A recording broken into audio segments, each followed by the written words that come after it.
Building permits are ready to go. They've already done this.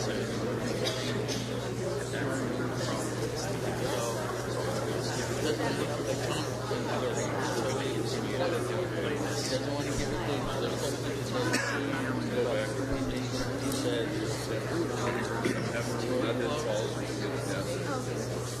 and he's going to run again. He wants to see it. It's a blast.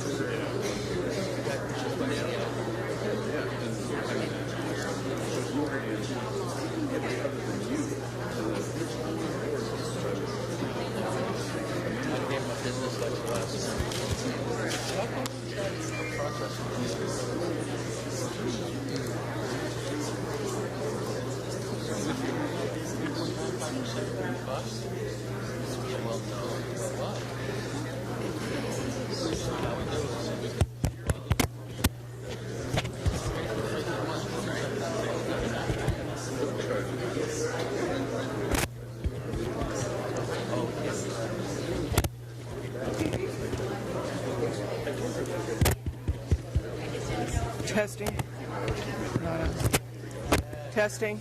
No. Huh? Yeah. It's not. No noise coming out.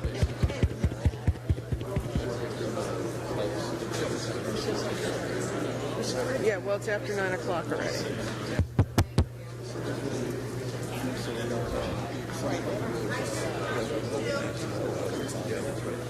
Like, what am I, a mile?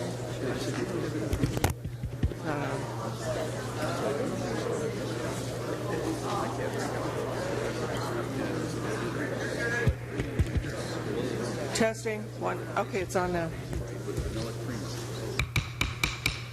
Good morning. I'd like to call to order the February 7th, 2024 City Council meeting. Let the record reflect that all City Council members and city officials are present. If you would please all stand and join us for the invocation, followed by the pledge. And if you are wearing a hat, I would ask that you please take your hat off. Let us pray. Heavenly Father, we call you Father because we are your children. We thank you for the city of Punta Gorda. We are so blessed to live, work, and play here. Father, when we read the news and see all the violence that's going on in our big cities, and yes, some of our smaller communities as well, we pray that you bring revival to our nation and to its people. Father, we pray that people begin to look to you and pray to you for answers. Lord, we pray for our first responders who keep us safe on the home front each and every day. Father, be with them in the split decisions they often have to make. Lord, we pray that the decisions that are made here at the City Council today are pleasing to you and the people of Punta Gorda. Psalm 33:12, blessed is the nation whose God is the Lord. And all God's people said, amen. Of the United States of America, and to the republic for which it stands, one nation, under God, indivisible, with liberty and justice for all. Sarah, I need the timer, please. Okay. Before we get started, I would just like to ask that if you have a mobile device with you, please make sure that the ringer is turned off. The meeting is being recorded, and it's very disruptive to the proceedings if your phones go off during the meeting. Is there anything on the agenda that anyone would like to change, move around? Any additions? Debbie? I'd actually like to propose postponing the vote on the comprehensive plan until we've conducted workshops to thoroughly discuss each element, gather citizens' input, and address any errors that may need amending. Florida Statute 163.3181 emphasizes public participation in the comprehensive planning process. So despite claims of the ample participation in 2019 with the Dover Coal Report, which is the LDRs, significant changes have been made since June 2023 without following the report recommendations. Okay. Any comments on that before we move on? Okay. Our next meeting will be February 21, 2024. There is one proclamation, and I'm going to podium to read the proclamation.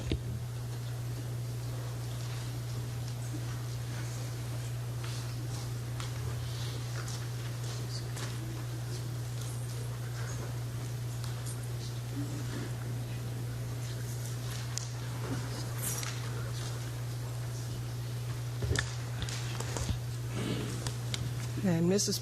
Is this on? Okay, it's on now. Mrs. Payne, I thought I saw you come in the room. Oh, yeah, there she is. Okay.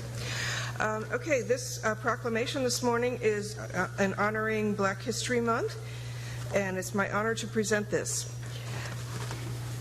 Whereas during Black History Month, we honor the courage and tenacity of Black Americans whose power to lead, to overcome, and to expand the practice of democracy has helped the nation work toward enacting the profound but simple principle that all people are created equal and should be treated thus. And whereas Black History Month affords a special opportunity for all Americans to celebrate and reflect on Black heritage, and to honor the many Black leaders who have contributed to the progress of our nation in the face of great adversity.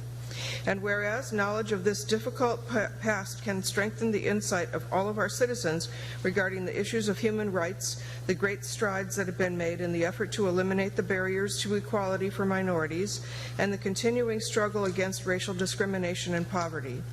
And whereas the city of Punta Gorda is proud to honor the history and achievements of its Black community, from the 4 African-American men who voted for the city's incorporation to the 7 Bailey brothers who served in World War II and the Korean War, to community groups such as the Team Timers Club that ensured the community's youth had a place to thrive. Now therefore, the City Council of the City of Punta Gorda, Florida, does hereby proclaim the month of February 2024 as Black History Month, passed and duly adopted in regular session this 7th day of February 2024. Signed, Lynn R. Matthews, Mayor. And accepting is Connie Payne, who's the president of the NAACP Charlotte County Branch.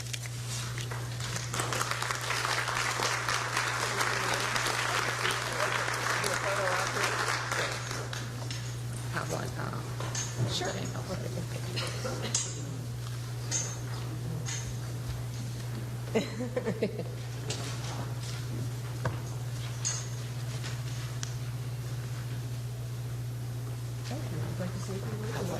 Sure.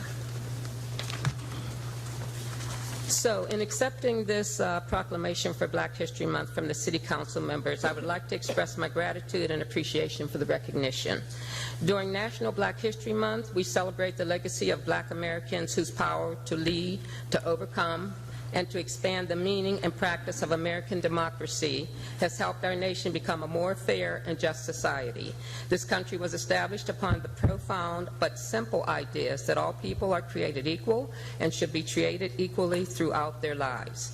It is an idea America has never fully lived up to, but it is an idea we have never fully walked away from either. The struggles and challenges of the Black American story to make a way out of no way have been the crucible where our resolve to fulfill this vision has most often been tested. Black Americans' struggles for freedom, equal treatment, and the right to vote for equal opportunities in education, housing, and the workplace, for economic opportunity, equal justice, and political representation, and so much more have reformed our democracy far beyond its founding. Black Americans have made a way not only for themselves, but also have helped build a highway for millions of women, immigrants, other historically marginalized communities, and all Americans to experience the benefits of our society more fully. Black History Month is not just about the struggles Black families have been through, but rather it is a time of rejoicing, celebrating accomplishments, integrity, leadership, and determination, and showing true character.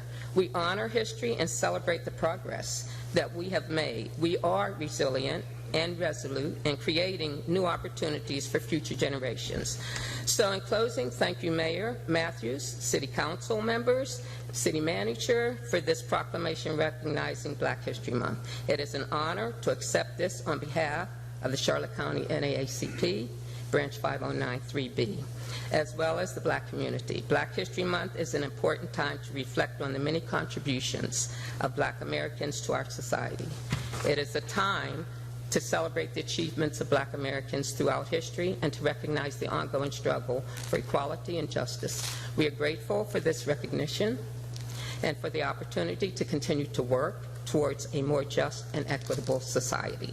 So in closing, I extend an invitation to the City Council and City Manager. We are having a fundraiser dinner February 17th, 4 to 7 p.m. at the Cooper Street Rec Center.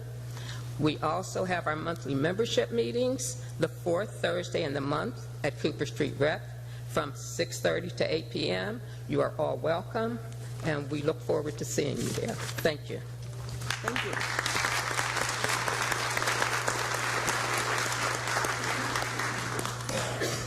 Thank you very much.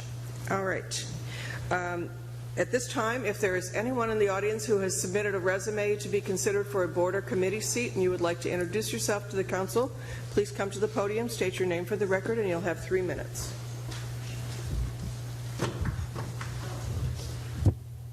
I guess I'll go first.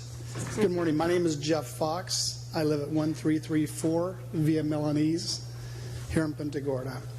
I am part of the Citizens Academy, and I just want to thank all of you for putting that on. I've heard of those across the nation, and you can tell it's taken very seriously with the 3 different places we have gone so far. They've really thrown out the welcome mat. I am very willing to serve any way that I can. I don't know what I can offer to you, but if there's a board that needs to be filled, I would certainly be willing to do that. I have another matter that I wanted to bring up. Is that a good time to do it? Not at this time. You'll Not do this that time? during Okay. citizen comments. Okay, so anyway, I just wanted to introduce myself. Thank you very much. Thank you.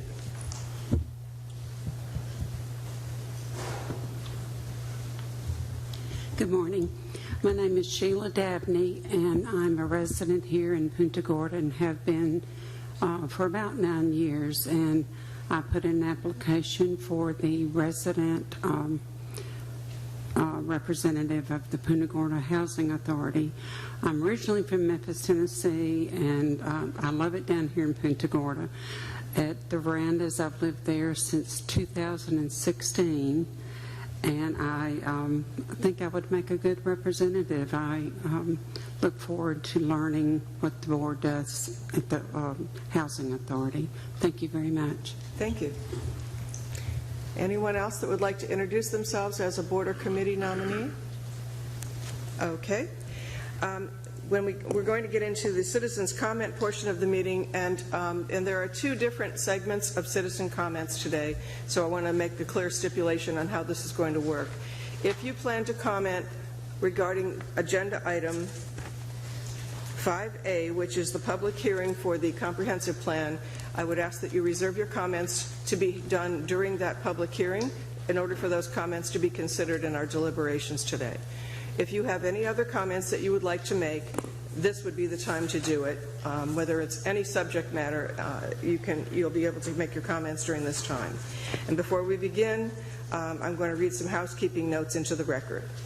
I've already commented on the personal devices. If you have personal devices with you, to please make sure that they are turned off.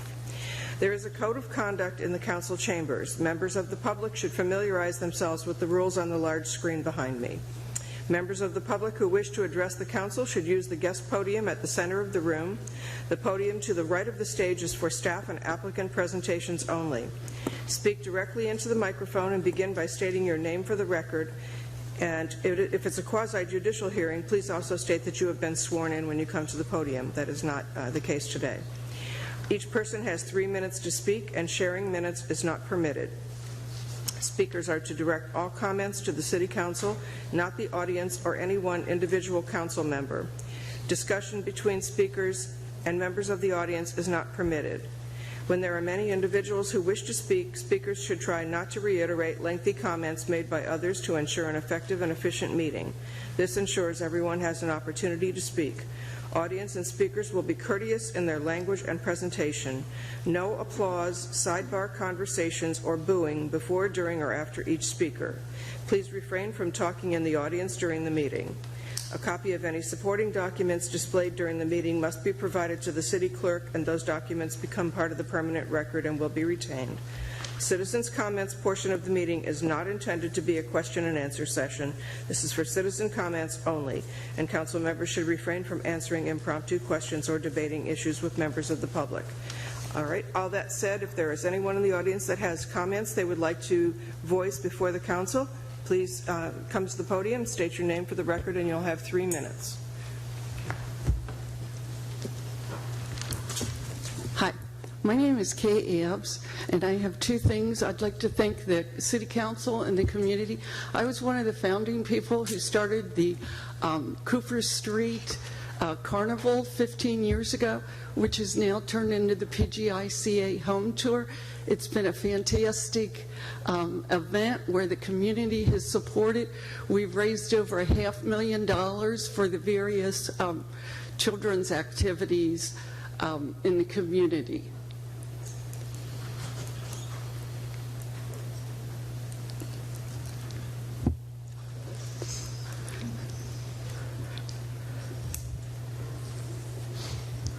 And then for my second item, I would like to congratulate winners of the election. I noticed that Dr. Lux got 72% of the vote, which is an absolute record.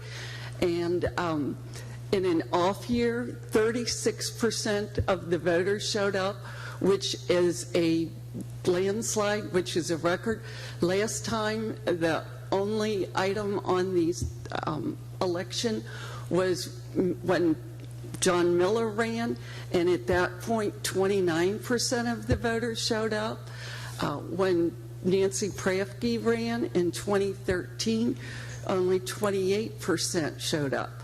So to have 36% turnout, thank you to all the citizens for being actively involved.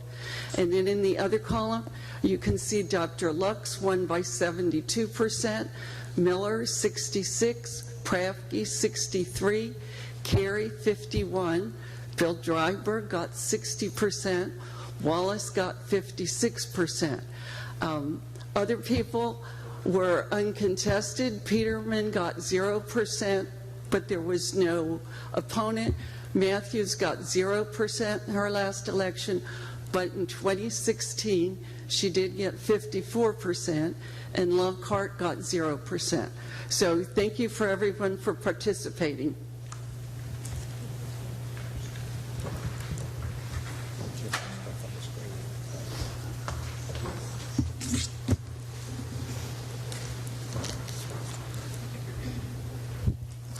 Well, good morning, City Council and everybody in the chamber here. On October 18th, 2023, I watched the video from the City Council meeting, and I noticed that all of the speakers had been removed except for one by the name of Jeff. Are we on the transcript from that meeting, every speaker who spoke publicly from this podium? I would like to have a transcript of that meeting. Now, my name is Tim Ritchie, and I live in PGI, and I am known as the Citizen Water Czar and founder and president of March Against Mosaic here in Charlotte County. I've been doing testing of the Peace River and Charlotte Harbor, and this last Saturday I went upriver with Captain Paul DeGata and Mr. Richard Russell. And what I want to inform all of you is, on the way up we saw one egret, one alligator. On the way back we saw 3 egrets, 4 spoonbills, 1 more alligator, and 1 dragonfly. The Peace River is dead. It's not severely impaired. It is dead and suffering from phosphate mining upriver in Polk and Hardy County and in Manatee County, which pollutes the Myakka. For those of you who think you know what you're talking about or you understand about the water quality crisis in Florida, trust me. If you want to really let me know what you know, anytime I'll be happy to meet with anyone, any scientist, anybody. My team works with the top people in this state. We have a serious problem upriver. They're called outfalls. They're legally done with an NPDES permit from FDEP. And the program that Brandon Moody has put out in Charlotte County for what he's doing is phenomenal, because he's doing a process of elimination. But he does not address what's happening upriver. And let me tell you, Brandon Moody has personally asked and requested for my water test. So that should give you an idea of my validity.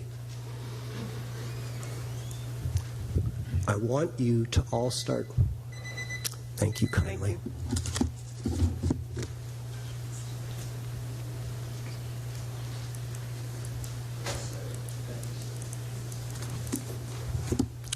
For the record, Anna Callwood, Managing Director of Community United Services, Inc., which I will refer to going forward as QC on this day, Wednesday, February 7th, 2024.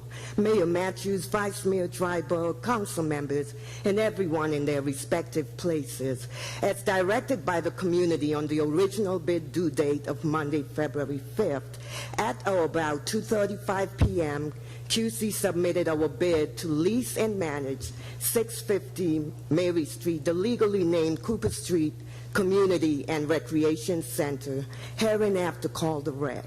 The bid opening due date has now been extended to tomorrow, June 8th at 3 p.m. We are excited to participate in the opportunity to contribute to the continued growth and development of the Punta Gorda community. About QC, we are a relatively new organization formed by the community to support the community. We are comprised of prominent residents, House of Faith leaders, local property owners, concerned citizens, athletic pros, law enforcement, and former directors of the REC, a once thriving and socially viable center. We offer a team with the experience, wisdom, and historical and personal connection to the community that will once again make the REC... Ms. Colwood, I don't mean, well, I do mean to interrupt, and I'm doing this simply because, if I'm not mistaken, and procurement can correct me, it's been a while since I've seen the language that are in the solicitations, but I think there is a provision in there about contacting the city staff or officers during the pendency of a solicitation. And I don't want you to run afoul of that prohibition if, in fact, that exists. And procurement, correct me if I'm wrong, if there is something in there. About council members? I'll stand corrected. Procurement here? The issue is that it may disqualify you from the process if you are communicating with the council members prior to the bids being closed and Okay, I didn't see that. I didn't see that, nor did the lawyers see it. So, I didn't see it specifically in yours, but I'm familiar with it in others, and I just didn't want somehow to have you run afoul of that. And again, if it's not there, I apologize, but I don't have it in front of me, and I just wanted to... Okay, so I will hold off. We had legally reviewed and didn't see because we're addressing the council, but okay, I'll hold you off. can continue if you wish, because, you know, I don't have... No, thank you for bringing it to my attention, but we didn't see it, nor did it, was it legally picked up. Thank you.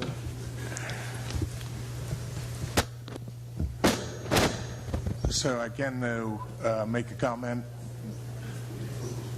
Ms. Caldwell and others, can make a comment about the bid process itself, and that is that city policy says that on RFPs and bids like this, if we have less than 3 that submit, that it's extended one time for 3 days, and since we only had 2 people that submitted, it was following policy extended one time for 3 days.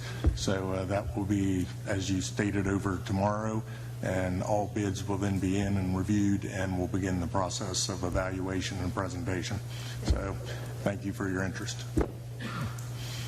we just don't want anybody ending up getting disqualified because they didn't follow the process. Good morning, Madam Mayor, and to every one of you, and to each of you that's here today. My name is Demetrius Thomas, better known as Pastor D for St. Mary Baptist Church. I stand as the president of Community United Services, Inc. On behalf of the Board of Directors, we appreciate the opportunity to serve the community. And on a lighter note, since I was informed of this, we want to go down. We thank God for allowing us the national, the achievements of Black History Month. These are a couple of quotes for this. We are each other's harvest. We are each other's business. We are each other's magnitude and bond. We are only as strong as we are united, as weak as we are divided. So in honor of Black History Month, I know all of you know Bob Marley's quote, and it says, "One love, one heart." Everybody, let's get together and feel all right. Thank you for your time. Thank you.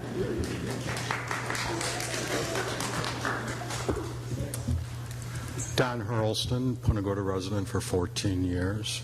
I've spoken in front of City Council on 2 other occasions, both regarding transgressions by major developments. During those 3 minutes, I may have come off as confrontational, possibly belligerent, maybe with a little bit of hubris. I know that you all have the city's best interest at heart. I'd like to take this opportunity to apologize if I offended anyone. I also post on social media, and not to repeat myself, there have probably been comments that I've made that offended people, and again, I would like to apologize. At the conclusion of both of these comments, as will happen today, I walk out the door. I hope nobody takes offense with that. I just prefer to watch the proceedings at home. Would hate to break the rules and burst out laughing. Anyway, I posted last night on Nextdoor a little quip about the meat and potatoes of today's meeting. I've left a copy of it with the city clerk. I hope you all take an opportunity to review it before you get into the meat and potatoes of today's meeting. I want to thank you for your time and your hard work and efforts, and hope the Kansas City Chiefs win this weekend so that when they ask Travis Kelce what he's going to do next, he'll just say, I'm taking my girlfriend to Disney World. Thank you.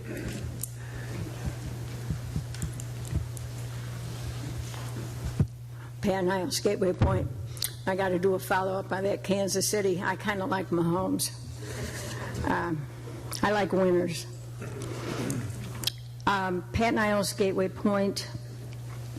My president, Chuck Bisler, is the president of Gateway Point Condominiums, and he asked me to bring up this safety issue before the city council and also our city manager.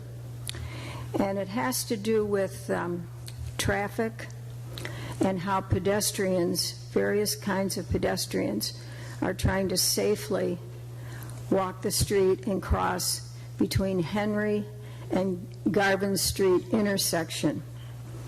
Now, for those that aren't familiar, if you leave Veterans Museum and take a right, and just as you go over that big bridge there, that's Bass Inlet Bridge, and all that big area there with all the turnoffs and everything else. Well, at this stage, PGI is now about 95% capacity built.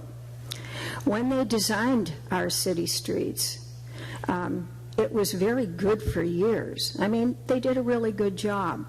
But now that more and more people are driving two cars and more pedestrians and jogging and people taking their dogs out, it's a terrific place to be able to be out and be around here in Punta Gorda.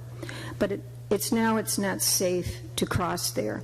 And it's not just Gateway Point condominiums, but all of the developments, all of those streets are cul-de-sacs, and they all feed into Garvin Street to come up to get into Henry Street to go on down to try and either go to 41 or go downtown on Olympia. So what we're asking here today is that you address the issue immediately, just like you have other safety issues. It's very important how you did Burnstore Road. And I hope you do this with the same manner to get at least a safety sidewalk there, perhaps a bump, perhaps a flashing light. You have one going the other way. But we need one to slow these cars down. They're going too fast when they clear the bridge, and it's pretty serious. One gal that I listen to, she always attempts, and she so far made it, to take her father, who's in a wheelchair, and cross that street. So you can imagine if you do any kind of driving there, even if you don't walk it, you know what I'm talking about and how serious it is. And it's under, I hope that bill, it's in your district, that you follow through with it. Thank you.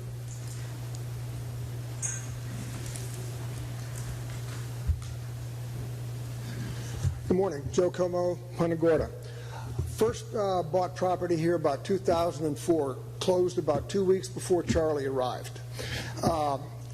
Finally retired here full-time about 2014, and someone suggested, I was looking for things to do, that I start attending city council meetings.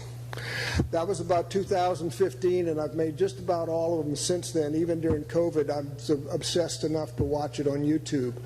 So during that time, I've learned quite a bit about Punta Gorda government and all. And I am, if nothing else, a staunch fiscal conservative. And one thing that has driven me crazy since the very first days, it was the condition of our reserves in the city budget. So I'd like to congratulate Mayor Matthews, and most of the city council has worked so diligently over the years, the city manager, for finally bringing us into the fiscal responsibility and where we need to be. And I know it's been a lot of hard work, and it's going to continue to be hard work to maintain that level of fiscal responsibility going forward, because God knows we've got enough challenges. A lot of things need to be bought, a lot of things need to be repaired. But I think it's absolutely essential that we've finally gotten the reserves back to where they need to be for the overall well-being of the city. The other thing, I'd like to thank City Public Works. The last City Council meeting, I mentioned it to a couple of folks, but they had been through and they had replaced, or they had filled some of the potholes on Tripoli, an over-abused residential street that is subject to more large truck traffic than it probably ought to be. But we'd had a large rain come through that weekend, and all of the potholes that Public Works had just filled, they were gone. I mean, just gone.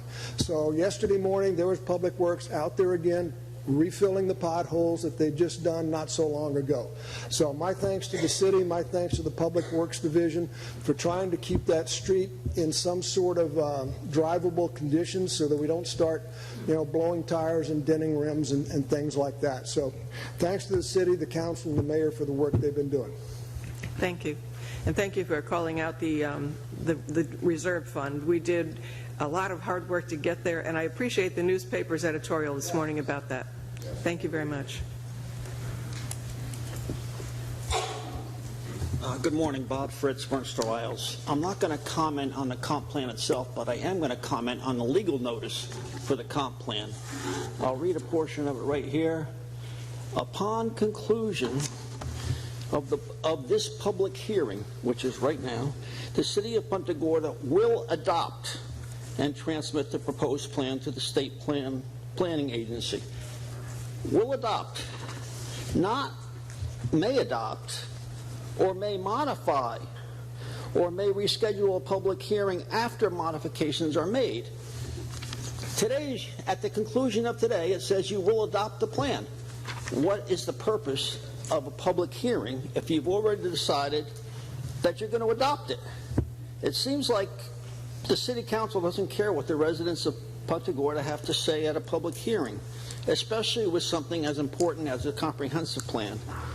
Council members have apparently already made their decision. The tax-paying residents be damned. No. Please, no applause.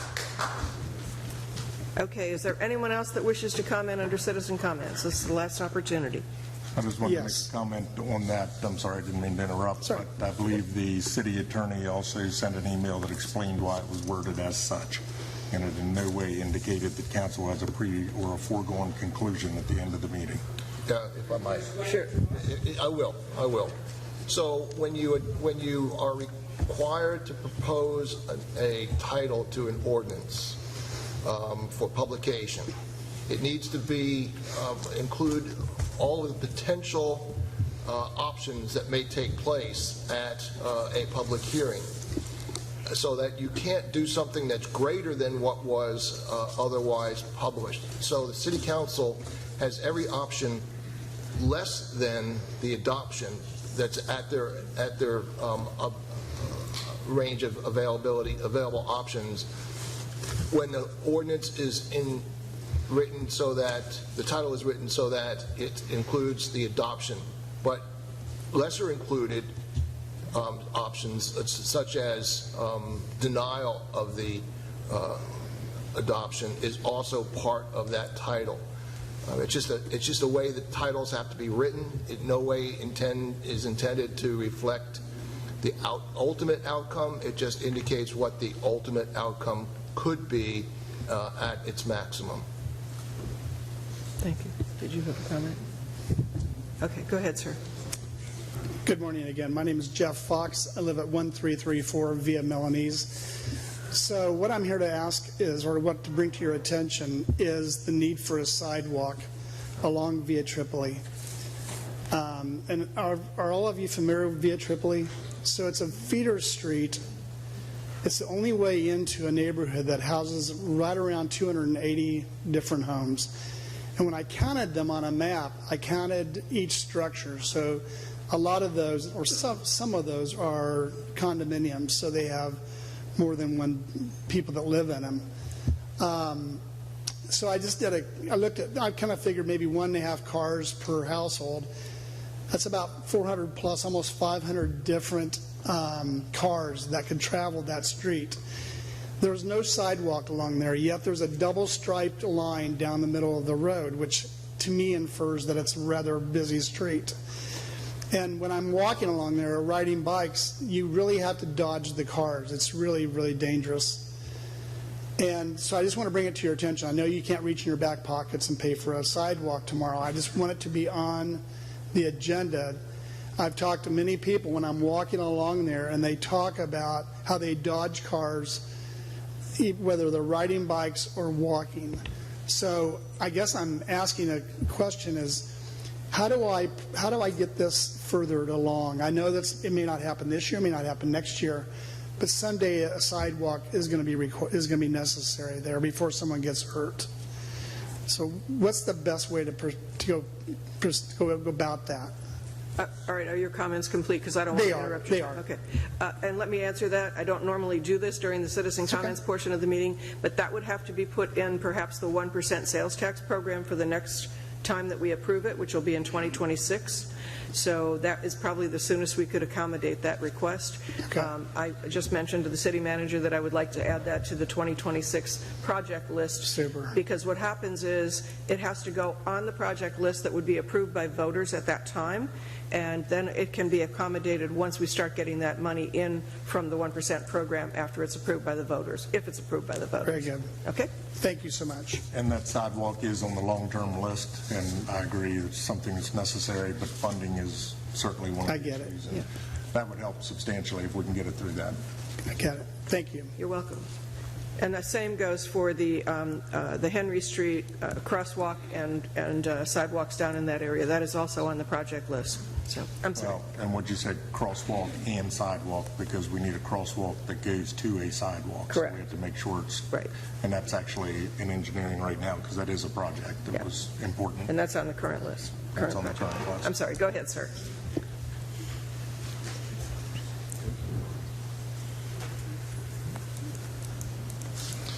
Hi, I'm Charles Lewis. I live at 2275 Palm Tree Drive in Punta Gorda. I've been a resident since 2019, full-time. I would like to say about the LDRs that I agree with Dr. Lutz. I think that a review is necessary for more citizen input.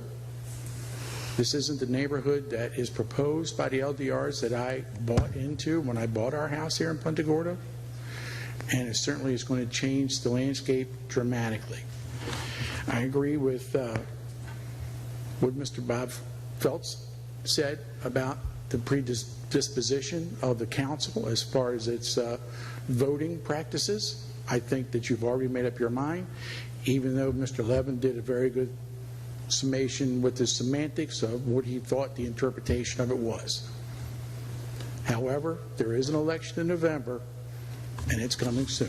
Thank you so much. Please, no applause. That is one of the rules of the chamber. I'm sorry. Please respect that.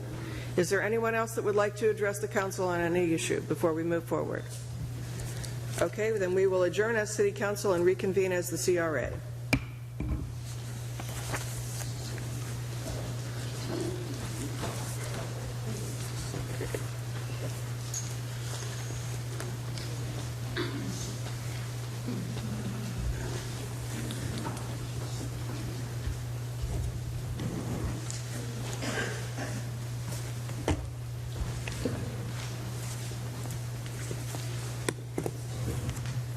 Greg, want me to go? Want me to go?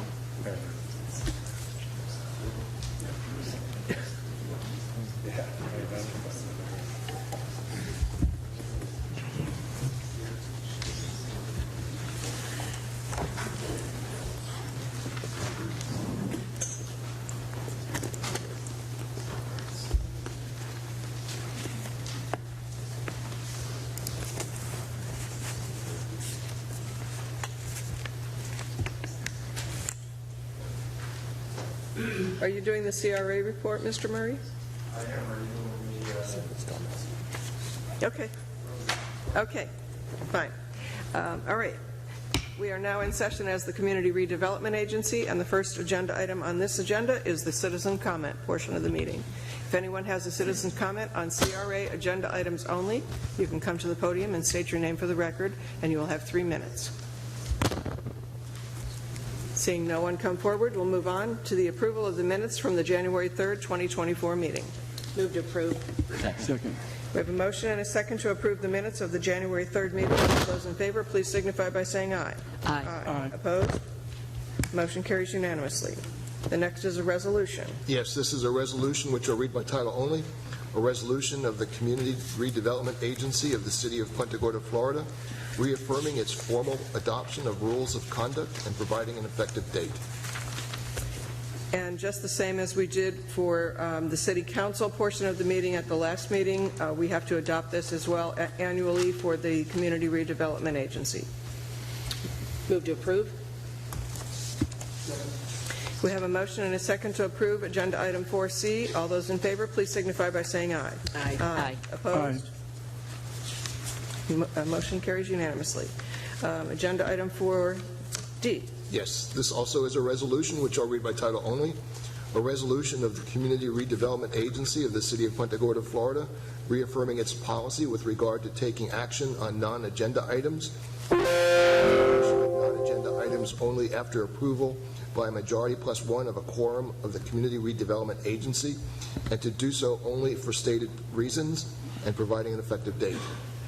And once again, this is the same as we did for the council at the last council meeting. This is so that there is no agenda item that gets discussed that is not already printed on the agenda for today's meeting.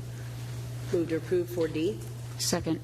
We have a motion and a second to approve Agenda Item 4D. All those in favor, please signify by saying aye. Aye. Opposed? Motion carries unanimously. And now we have the project status report. Mr. Murray. Yes, we do. As soon as we can figure out how that's coming up.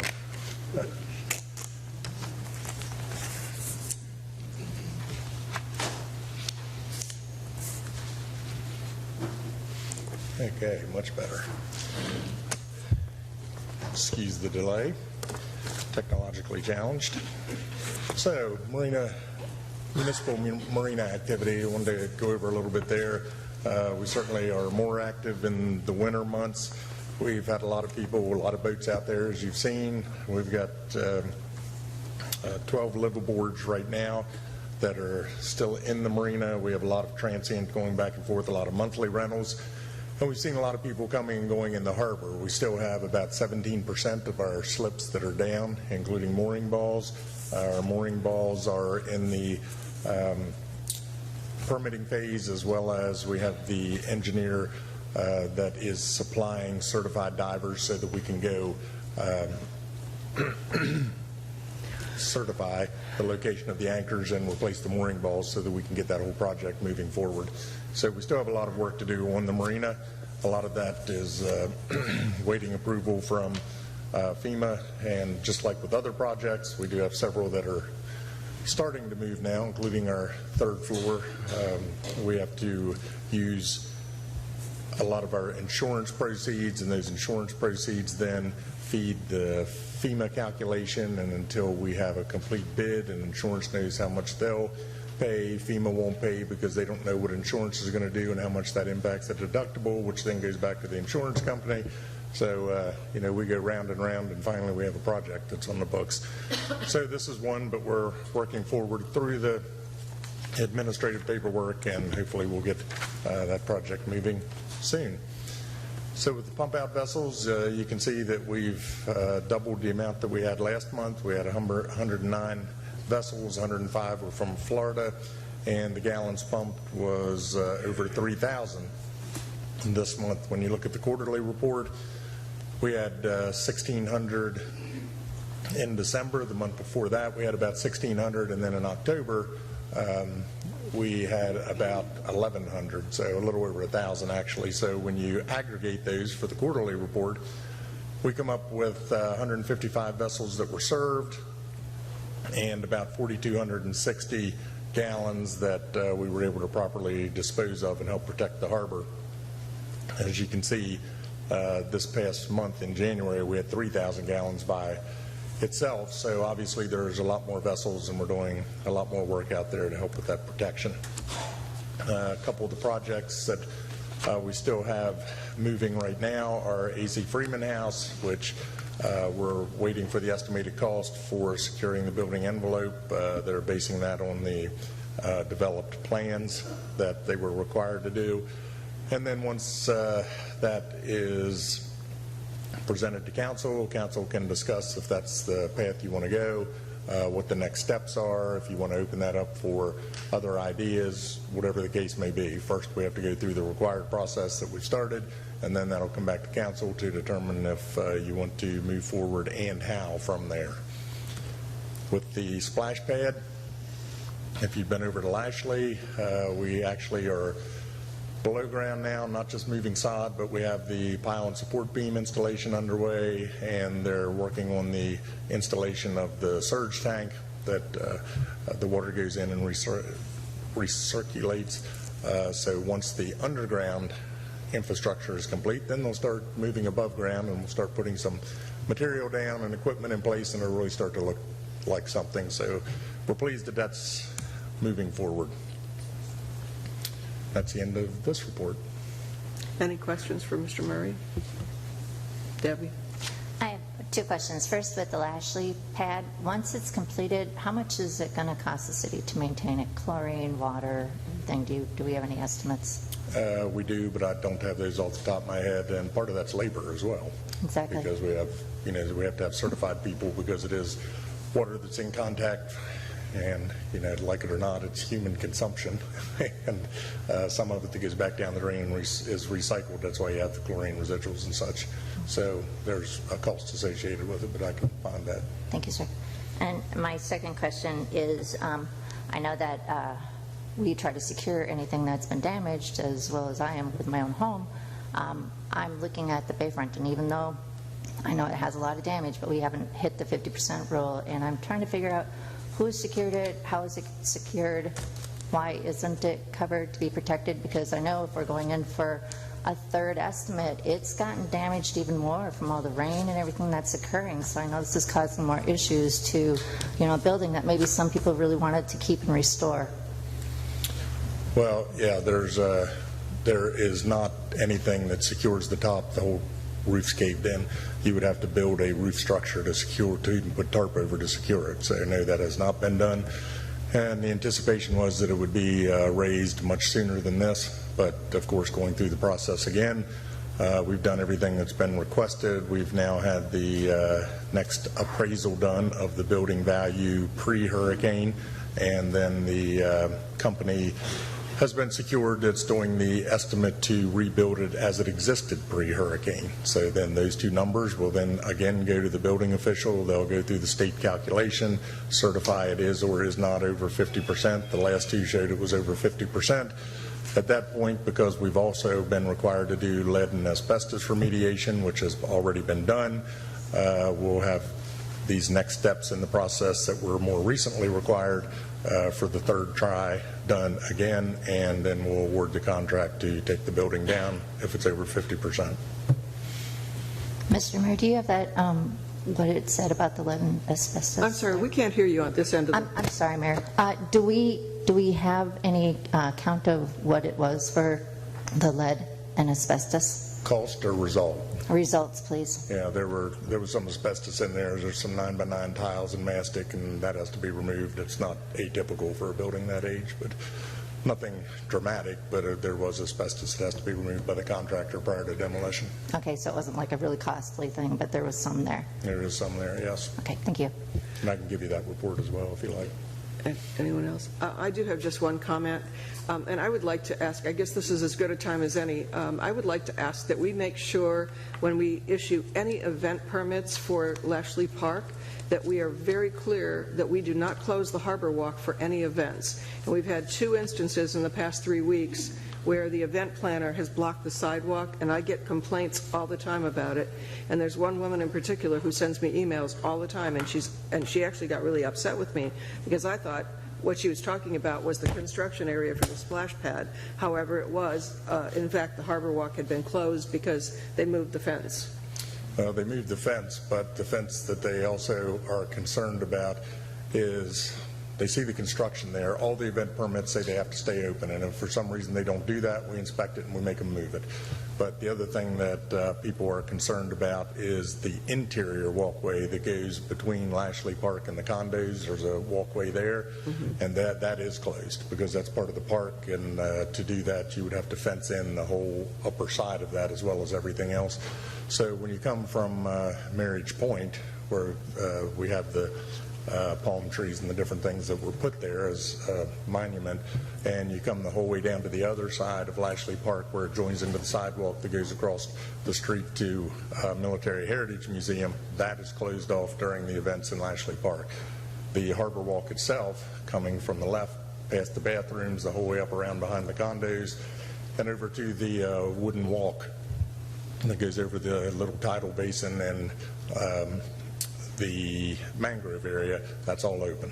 So, but you cannot get in front of the condos on the small walkway that's interior to the park, and that's what a lot of people have a concern about. You can certainly go right around and come right back in, you know, and be right at that corner where the sidewalk comes out, but you can't get interior to the park. It's a problem, and I know it's an ongoing problem, but we had made a very clear decision about that a couple of years back, that we would not close the Harbor Walk no matter what. That's right. And so I just wanted to put that information out there, and whenever possible, I'd like to make sure we reiterate that to the event planners. Yep, absolutely. Okay. Madam Mayor, Sir. I was informed a couple days ago that the Mummies, are coming in there on the 17th, and I'm being told they've sold upwards of 1,500 tickets. That's going to be a heck of a crowd in there, and I'm sure they're going to try to push that fence back as far as they can. Just so you're aware of it. It's a lot of people. Why can we not make them put a fence around the entire perimeter of their event? Well, they are. So, well, it's a problem. That's all I can say. And Which part do you mean? Because the Harbor Walk's staying open. They can't close that. okay, as long as the Harbor Walk remains open all the way around, I think that we're okay. But I sent you the email from that woman that sent me the email last week, and I want to make sure we're really kind of adhering to that. And all the planners that are in there, generally, when we are getting complaints, we go out and look, and the Harbor Walk's open.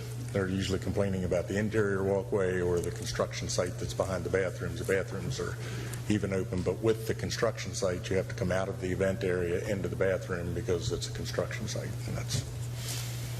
I guess when we have bigger events like that, we just have to be more aware. We need to make sure that that's kept open.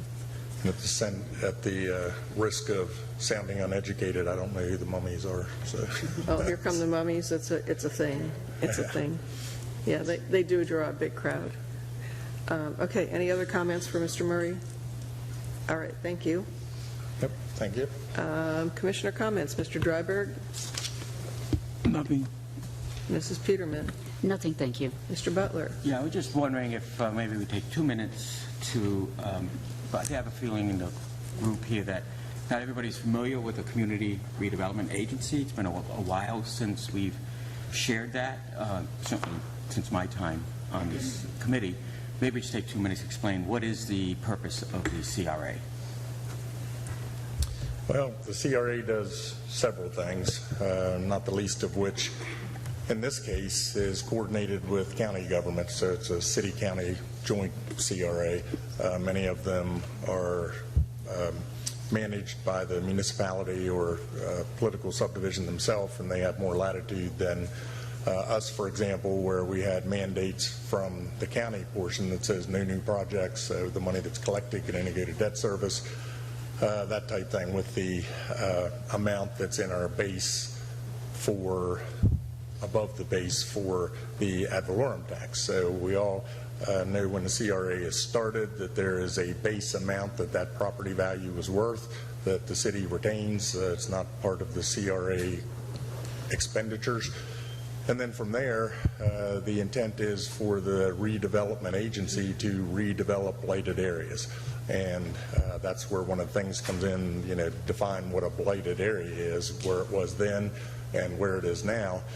And then with that, debt can be issued under certain parameters, and then the increase in that assessable base, that value can be used for specific purposes, including payment of that debt service. So that's between the city and county jointly where the debt service payment is and where it gets paid off in the coming year, hopefully, which then sunsets that ability. Now, there's a couple things with all that, and that is that one, when you have the blighted area and you have the debt service payoff, then there's the amount of the total value of the assessable base in the CRA that then goes back to the county and back to the city. So you're no longer paying debt, but at the same time you still have to pay operation and maintenance of the structures that are there that were built for a specific purpose. When you looked on our website, the specific purposes of the CRA were threefold.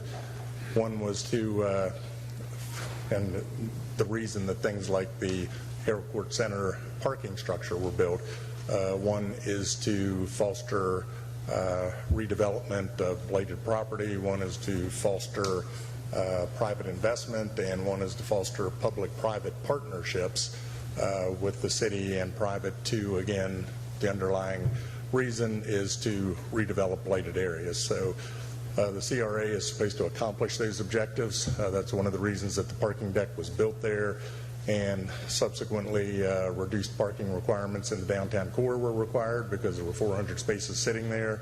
And again, even though the farmers market was very nice this past weekend, there's still 150 spaces between the top two levels that were completely empty, and a working elevator to get you right down to the back of the restaurants and right into the downtown. So that does, in essence, foster the redevelopment that was allowed, and that's where some of the lot line to lot line comes in without missing tooth looking parking requirements.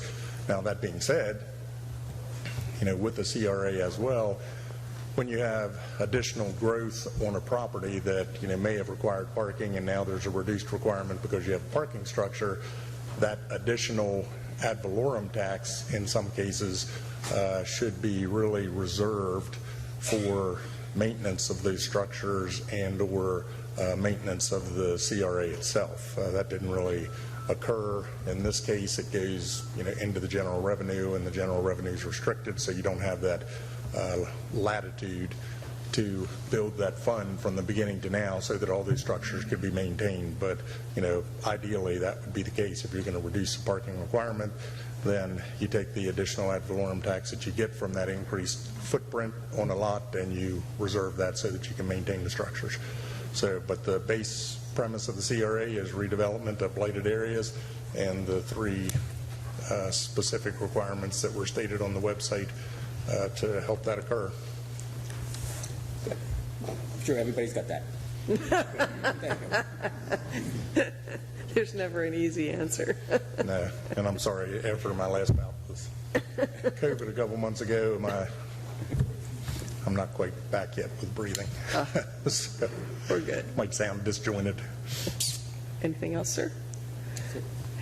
And I would just like to state for the record that unlike other neighboring communities, we do not get compensation, nor have we ever received compensation for being CRA members or stipends. Ms. Lockhart? Nothing. Ms. Lux? Do we have a date? You said this year, hopefully, to sunset it. Do we have a date? Yeah, it should be this fiscal. Do you know what the last payoff is, Kristen? Oh, paid off. Yeah, Fantastic. so it's just paid off. It was supposed to be this fiscal year, so here we are. Great, that's great. And some of us do not like parking in garages. We have big vehicles and it's difficult, so that might be part of the problem. I've noticed a lot more larger vehicles in our city. You know what else I don't like? When we have motorcycle spots and you go in there and see cars in the spots, exactly. Or vice versa. Why they don't let me carry a ticket book. And we do produce a loss every year with the Herald Street, and I know that its purpose, the parking lot was to redevelop blighted areas, but we still have blighted areas, so that didn't quite work, did it? We don't have near as many, but we still have blighted areas, yes. Thank you. Okay. All right, there being no additional business, we will adjourn and reconvene as City Council. Thank you.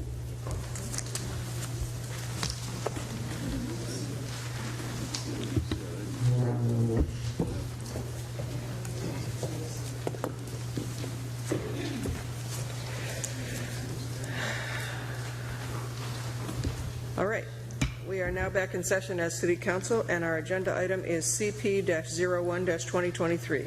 Yes, this is a legislative public hearing and is the second reading of an ordinance, which I'll read by title only. An ordinance of the City Council of the City of Punta Gorda, Florida, amending the City of Punta Gorda 2040 Comprehensive Plan, amending the coastal management element, amending the goals, objectives, and policies of the coastal management element, amending the future land use element, amending the goals, objectives, and policies of the future land use element, amending the historic element, amending the goals, objectives, and policies of the historic element, amending the housing element, amending the goals, objectives, and policies of the housing element, amending the transportation element, amending the goals and objectives and policies of the transportation element, amending the conservation element, amending the goals, objectives, and policies of the conservation element, amending the community facilities and services element, amending the goals, objectives, and policies of the community facilities and services element, amending the intergovernmental coordination element, amending the goals, objectives, and policies of the intergovernmental coordination element, amending the public school facilities element, amending the goals, objectives, and policies of the public school facilities element, amending the infrastructure element, amending the goals, goals, objectives, and policies of the infrastructure element, amending the capital improvement element, amending the goals, objectives, and policies of the capital improvement element, amending the property rights element, amending the goals, objectives, and policies of the property rights element, amending the recreation and open space element, amending the goals, objectives, and policies of the recreation and open space element, amending the future land use map, and providing an effective date. Say that fast 3 times. You want to speak first? Yep, before. He's going to speak first. So the information I have is just for posterity's sake, so everyone understands what the process was and is as we move forward through this discussion. First of all, there are the 13 elements of the comp plan that the attorney just read. Each one of those elements is presented to City Council last year, each one individually at a separate meeting, and the full element itself is provided to City Council in a notebook so that that is discussed with element by element, the full document, not just summary, and put online so that the public also has the opportunity to make comment on that. So that takes 13 different meetings to get to that point after all the discussion prior to that that led to the 13 elements and any revisions. Once that occurs, it comes back to council after all the discussion, all the public input, everything that was done. It comes back to council, and council approves a document. That document was approved on October 18th. Once that document is approved, it is submitted to the state, and the state comes back with any objections, recommendations, and comments in a report. That report was written on December 18th and was sent to the city, so the city had that in their hands right before Christmas, and given the response to the state, there was one objection that had to be addressed. The prior urban design director said that last time this was done, there were 3 pages of comments. This time there was 1 comment, so someone at least learned something on what needed to be in the plan from a state requirement. So the letter that was received by the state said the Florida Department of Commerce has completed the review of the proposed comprehensive plan amendment to the city of Punta Gorda, which actually, let me read this off, to the city of Punta Gorda, which was received on October 19th. That's after council approval. We have reviewed the proposed amendment in accordance with the state coordinated review process set forth in sections. The attached ORC report, objections, recommendations, and comments, outlines our findings concerning the amendment. We have identified an objection and have included recommendations regarding measures that can be taken to address the objection, the one objection. We are also providing a comment. The comment is offered to assist the local government but will not form the basis for a determination of whether the amendment, if adopted, is in compliance as defined in their sections. The city should act by choosing to adopt with changes, or not adopt the proposed amendment. For your assistance, we've enclosed the procedures for final adoption and transmittal. The second public hearing, which shall be a hearing on whether to adopt the amendment, must be held within 180 days of receipt of the Florida Commerce's attached report, or the amendment will be deemed withdrawn. Obviously, if you had 3 pages of comments, you need 180 days. If you don't have 3 pages, you can review and present to council, and you can submit it sooner than 180 days. Extended by agreement with, unless extended by agreement with notice to the Florida Commerce and any affected parties that provided comment on the amendment. The adopted amendment must be transmitted to Florida Commerce within 10 working days after the second public hearing pursuant to this section, which you'll see on the schedule when it comes up that you had today's date, you have 10 business days, which is the maximum allowable. I believe it went to the 22nd for it to be resubmitted once a public hearing is held, if indeed it is approved. Florida Commerce staff is available to assist the city. They then further say that the Florida Department of Commerce has identified an objection and a comment regarding local government's proposed comprehensive plan amendments. The objection and comment are provided below, along with the recommended action the city should take to resolve it. Florida Commerce staff has discussed the basis of the report with local government staff and is available to assist the city to address objections and comments. And that's what happens once a letter comes back. They get with city staff so that city staff knows how to properly address it to present it to city council.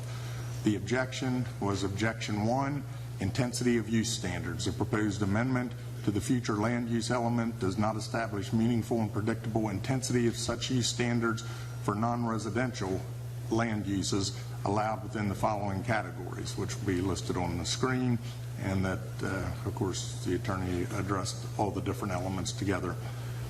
Meaningful and predictable standards for the use of development of land. The lack of those predictable intensity of use standards, not density or height, or its intensity of use standards for the non-residential land uses, is inconsistent with the requirement of section FS, etc., which requires that each future land use category must include the standards to be followed in the control and distribution of building and structure intensities. Recommendation was that the city must revise the amendment to establish meaningful and predictable standards. And then the comment they had, which was non-substantive, was about solar floating facilities, which you'll see in here as well. The summary of staff analysis consists of amendments to the update of the comprehensive plan to year 2045. The proposed amendment is pursuant to the city's evaluation and appraisal notification letter. That's the EAR that you'll see in here. That was received by the department October 31st. In section Florida statute, the city previously amended the comp plan to adopt a property rights element that was required by the state in 2022 and address the requirements for risk of flood of 2017. Department staff identifies 1 potential ORC report objection and 1 comment for the proposed amendment. The potential objection pertains to the lack of intensity standards for non-residential uses. The potential comment pertains to floating solar facilities. The department has discussed the potential objection and comment with the city planning director in order to clarify our understanding of the proposed amendment and inform the city of planning requirements. The city of Punta Gorda is a coastal community based along Peace River. The city encompasses 10,610 acres, and conservation and preservation is 4987, with a population of approximately 2020, 19,471, U.S. Highway 41, etc. Amendments with objections, future land use, the element to establish intensity of standards with the following future land use categories, which the categories will be listed. Amendment with potential comment, future land use. The city should consider revising the future land use element to identify the categories that are appropriate for location of floating solar, which we really have none. So the amendment with no potential objection or comments, department staff identify no potential issues with the other proposed amendments that update the objectives and policies supporting the data and analysis of the plan elements to reflect current projected conditions of the planning time frame.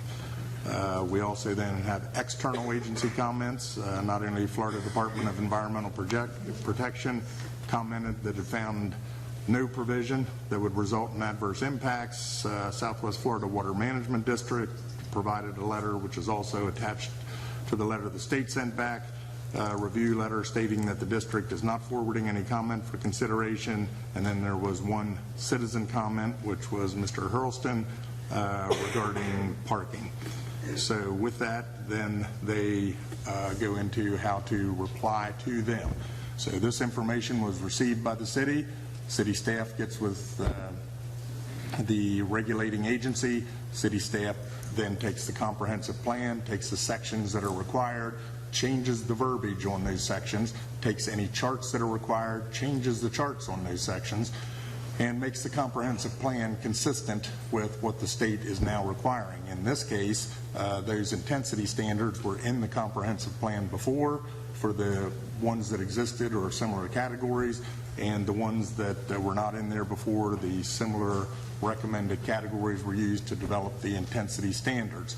The reason they were taken out when it was submitted to the state initially was simply because the LDRs regulate that in a way that does essentially the same thing. This is generally a redundant component, but it's put back in like it was in the other comprehensive plan in the corresponding categories. And actually, when you calculate what they require to be put back in many cases, it is less restrictive than the LDRs. So the LDRs actually restrict what they require to be put back in the comp plan more than what's in there.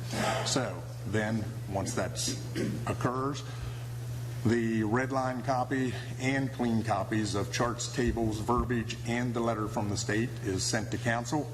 That was done on January 18th. It was going to be done by about the 20th, but it was done on January 18th. All of that went to every council member. Council member then had that for review and consideration prior to just last week when it would go out on the agenda. And the agenda then provided that for the meeting today, which was the presentation, the change comp plan, and the presentation that you'll see now, so that that can then be considered by council, and any adoption that is required can be made if council agrees, the majority at least, with what's being presented. So then, once that's done, that will be sent back to the state. The state, after any adoption, we have 10 days to send it back, maximum. And the state has a 45-day period, again, where they go through the public process. So once that 45-day period is complete, if the state has no further objection, they then come back to the city again and say yes or no, or any comments they may have. That's then reviewed by staff again, and then that is again sent out to council members if indeed there is anything that requires action, or if there is not, that message is sent out to council members. And at that point, the comprehensive plan, if adopted and no objections are received by the state, would become effective. So that is the process from when the first element started, and discussions of those first elements, which was early last year, the whole way through to what happens if this meeting, if there's an adoption or not an adoption, what happens when it goes to the state, and then what happens ultimately if it's approved by the state.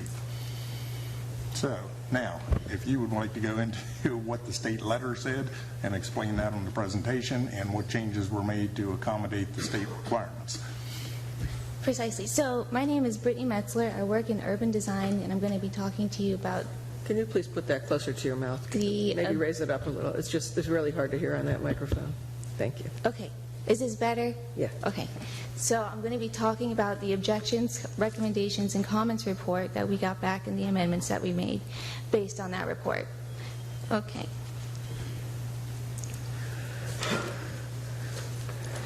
On October 18th, City Council approved the comprehensive plan amendments. They were then transmitted to the state for review. After completing their review, the state sent their objections, recommendations, and comments report to the city on December 18th. We are now in the adoption phase. After this hearing, the city has 10 working days to submit the Comprehensive Plan 2045 to the state. If the amendment is determined to be in compliance, the State Land Planning Agency will post a notice of intent within 45 days. The notice of intent will mark the effective date of the City of Punta Gorda Comprehensive Plan 2045. In 2016, the state mandated that the city update the comprehensive plan by adding intensities for non-residential land uses. The city surveyed the intensities of peer communities within the Southwest Florida region and, at the direction of the Planning Commission, established competitive figures that were then adopted.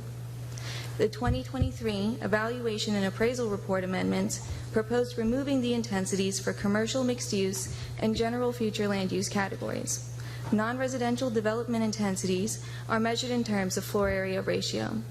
These non-residential floor area ratios were recommended for deletion because the implementation of a form-based code provides a definitive set of intensity maximums, rendering the floor area ratio intensity requirements redundant.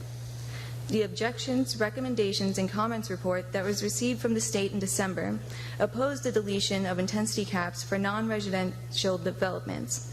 Specifically, the state called for floor area ratios for the downtown, village center, flex commercial corridor, highway commercial corridor, professional office, light industrial, loop annexation area, and public, semi-public future land uses.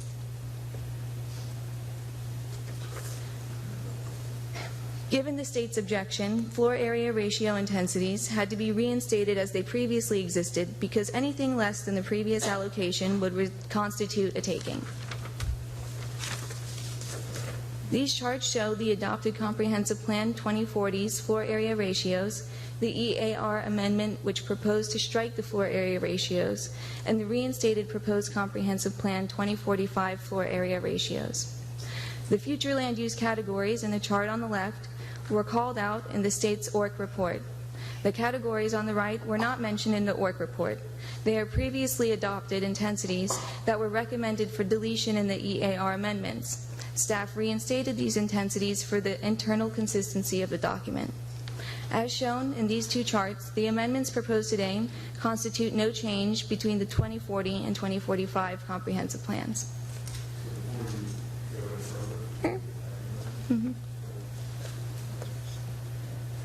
For information, and I know you can read as well as I can, but when you look at the chart on the left-hand column, you can see what the existing comp plan is. That's the 2040.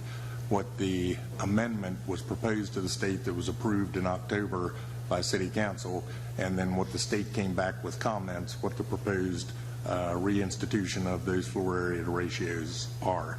When you look at the top where it says downtown, formerly urban village, in the comp plan that existed, there was an urban village category. Now it's called downtown. That's why that changed. And then you can go across and see what the other categories are, or if a category did not specifically exist, which you'll see on the next slide.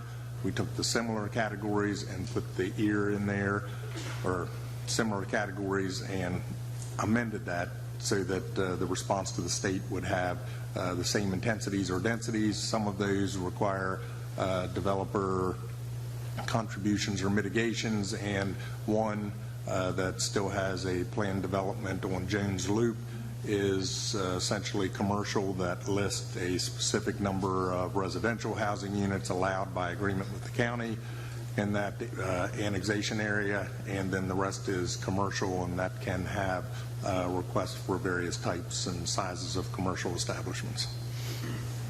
Thank you. Okay, so for the newly established future land use categories, non-residential intensities were calculated based on the Comprehensive Plan 2040 future land use categories with which they closely correspond, as well as the applicable development standards and the updated land development regulations.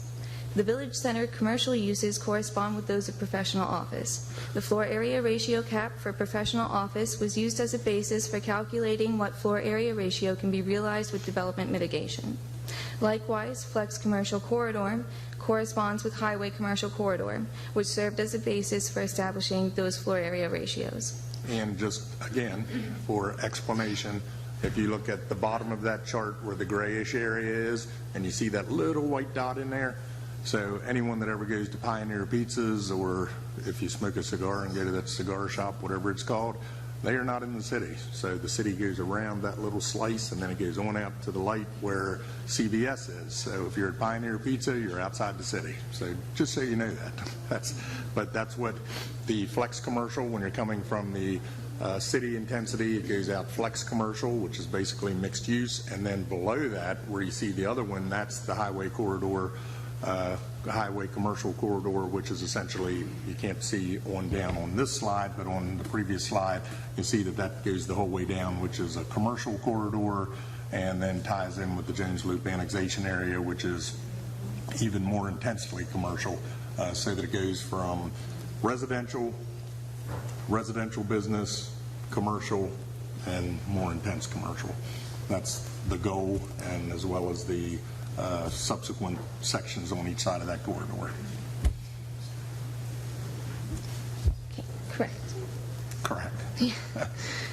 So finally, the loop annexation area's non-residential uses align with those of the interchange commercial overlay that's located in the Jones Loop area. Therefore, the interchange commercial overlays intensity standards were used as a basis for this new category. So these revisions bring the comprehensive plan into full compliance with the ORC report. The proposed amendments also garnered a comment in the ORC report. The city is not required to address the state's comment regarding floating solar facilities.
are interested in, for those who are interested in knowing, the feed that normally supplies YouTube with our active video for the meeting is not currently working. However, the live stream is working. It can be accessed on the city's website on the agendas page.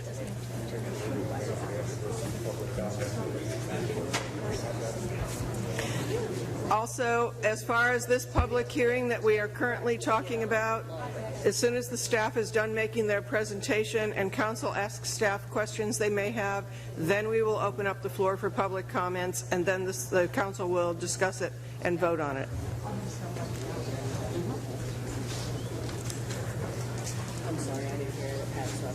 Basically.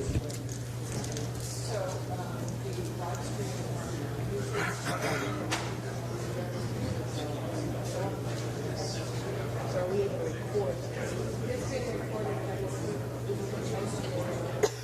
I think that's the biggest thing with the recording of it. Yeah, I just said that to you.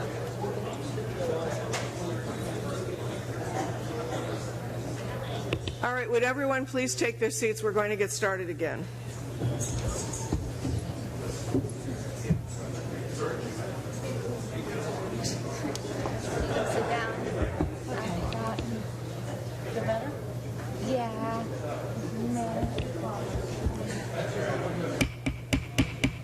All right, please take your seats, folks. We'd like to get the meeting started again.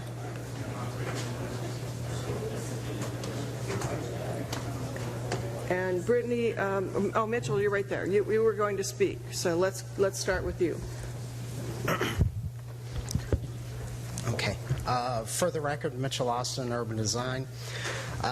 The area in question, adjacent to Fisherman's Village in this area, there staff recognized a Scrivener's error in the map, which has been rectified in the presentation that was made today, and we're working on getting the GIS data together to make sure that those documents, that the actual complete document is correct. So that area, there was a little hiccup in what we got back from the consultant on the future land use map in terms of the GIS data. So that is what is being corrected. If you also look at the emails of the last couple of days, I responded to all of council that had been changed, and it's changed on the presentation to make it correct.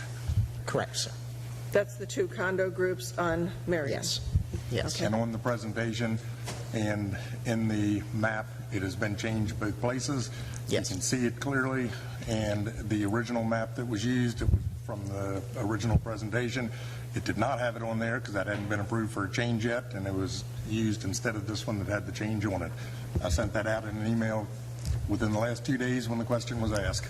Mr. Murray, I respectfully understand what you're saying, but that's not what I'm talking about.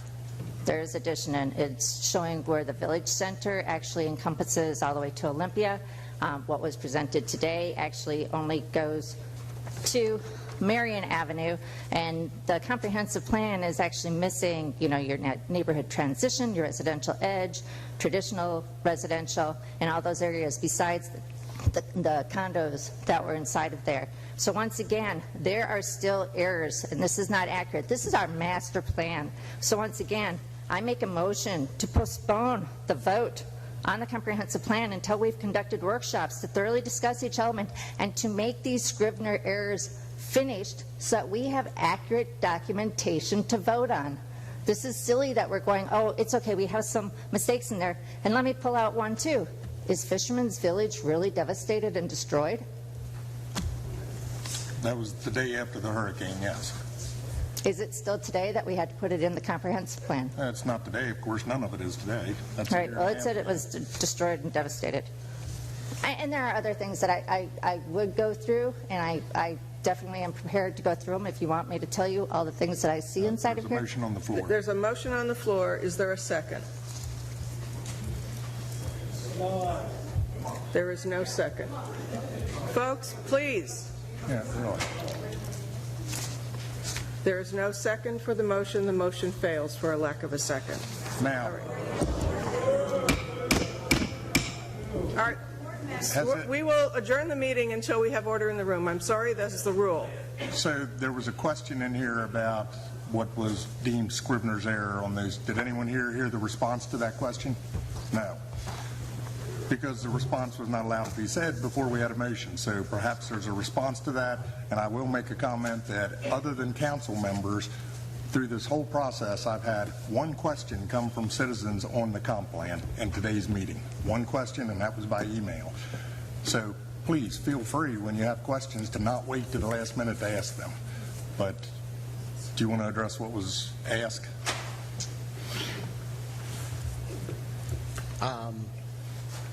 It was about Olympia and the slice of the... Oh, yes. So there's a bit of confusion maybe between the regulating districts of the traditional Punta Gorda, which is in zoning district, excuse me, which is in the land development regulations, and the future land use map. The future land use map is less specific. There are not as many categories as there are regulating districts. So there are areas that appear as different colors on the maps, but those future land use categories encompass all of the potential development rights of those regulating districts in terms of densities and intensities. Debbie.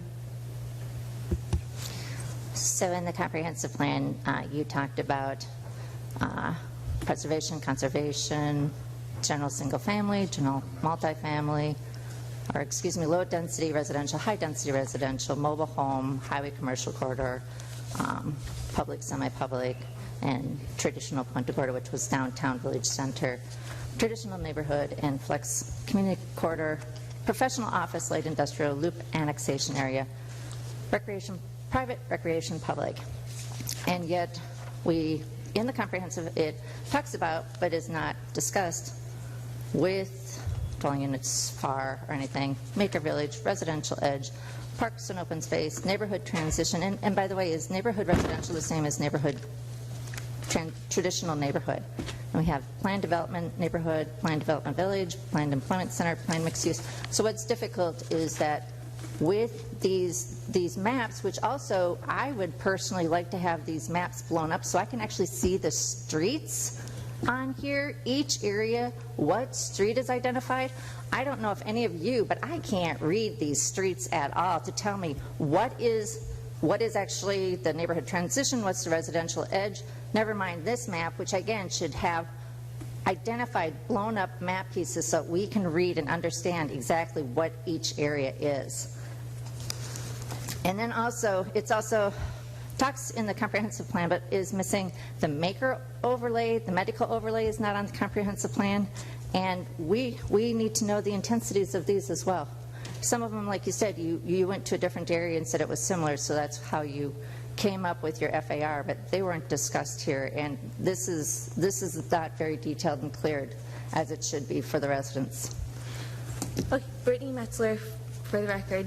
So you're bringing up a lot of things which I think, so the purpose of today's meeting is to discuss the objections, recommendations, and comments report and decide if you would like to adopt the amendments that were made as a result of that. If you want to bring up all of these additional issues, you might want to vote to continue it to another meeting. But this is part of your FAR and intensities. This should be listed. Metro, the maker versus, I mean, there's different maps that have different pieces on it, and they don't all have each of those, and they're not intended to because they're for a different purpose. There's an overlay map. Yep, it does not have medical overlay on it.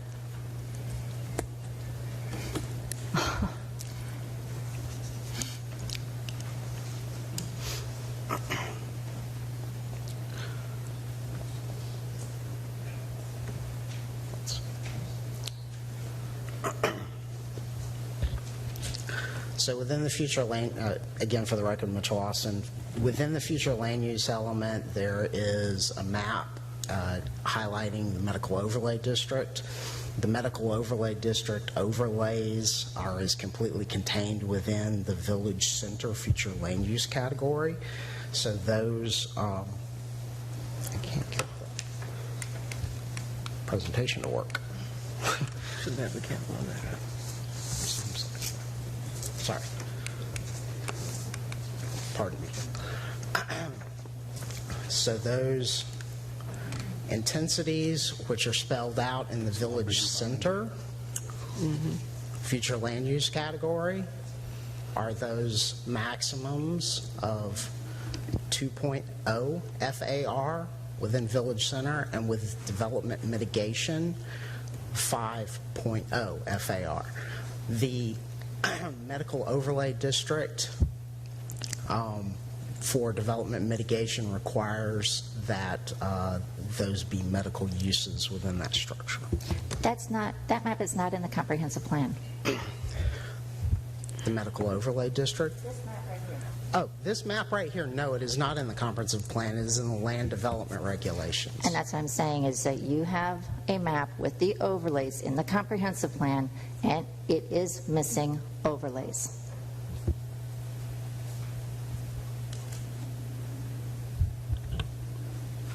Melissa? I think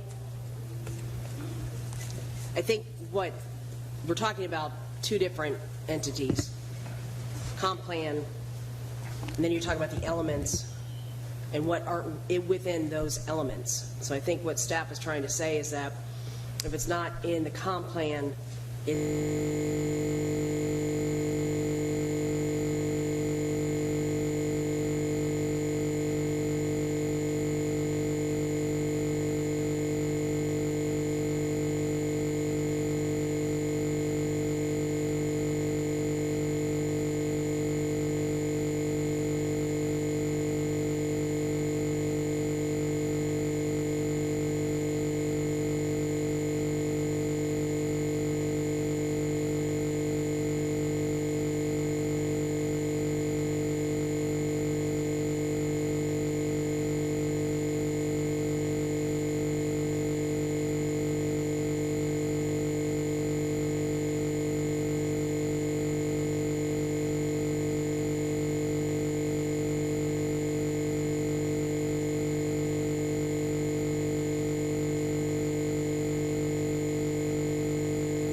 Brittany just actually stated where they came from, so they were not approved. That's exactly what this is.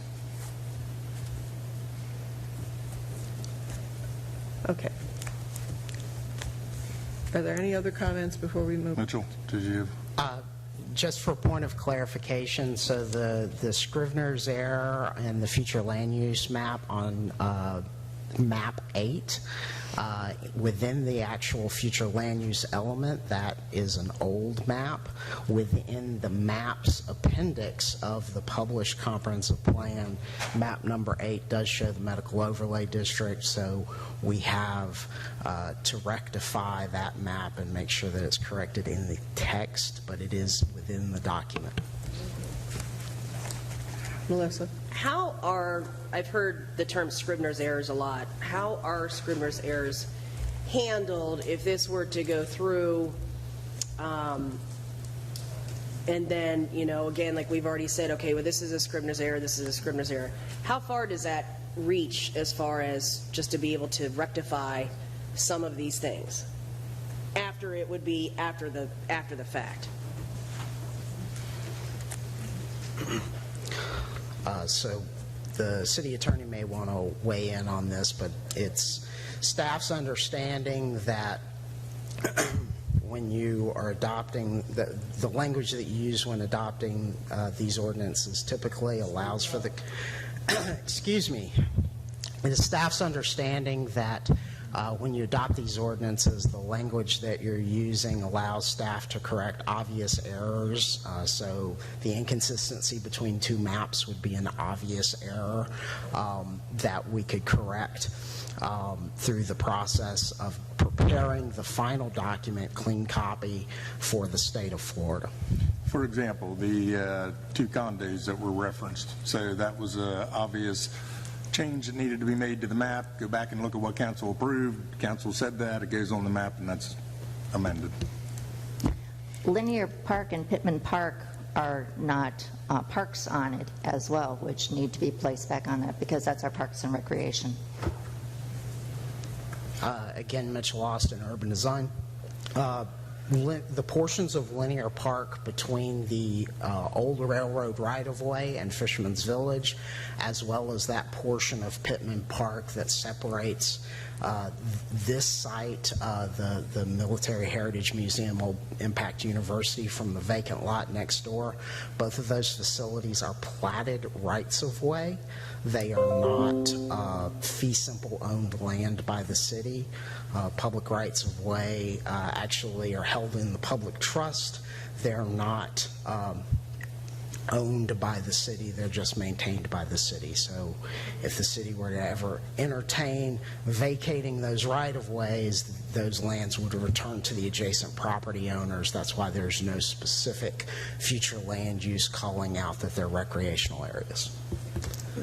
Mitchell, who is the owner of those 2 properties then? So the properties are public rights of way that were platted as part of the town of Tribune plat in 1884. So they're dedicated to the public. But as rights of way, and the city attorney can correct me if I'm wrong, because I'm a simple land use planner, not an attorney, those rights of way actually belong to the adjacent private property owners. So if the right-of-way, if that right was ever vacated, then those lands would return to those adjacent private property owners.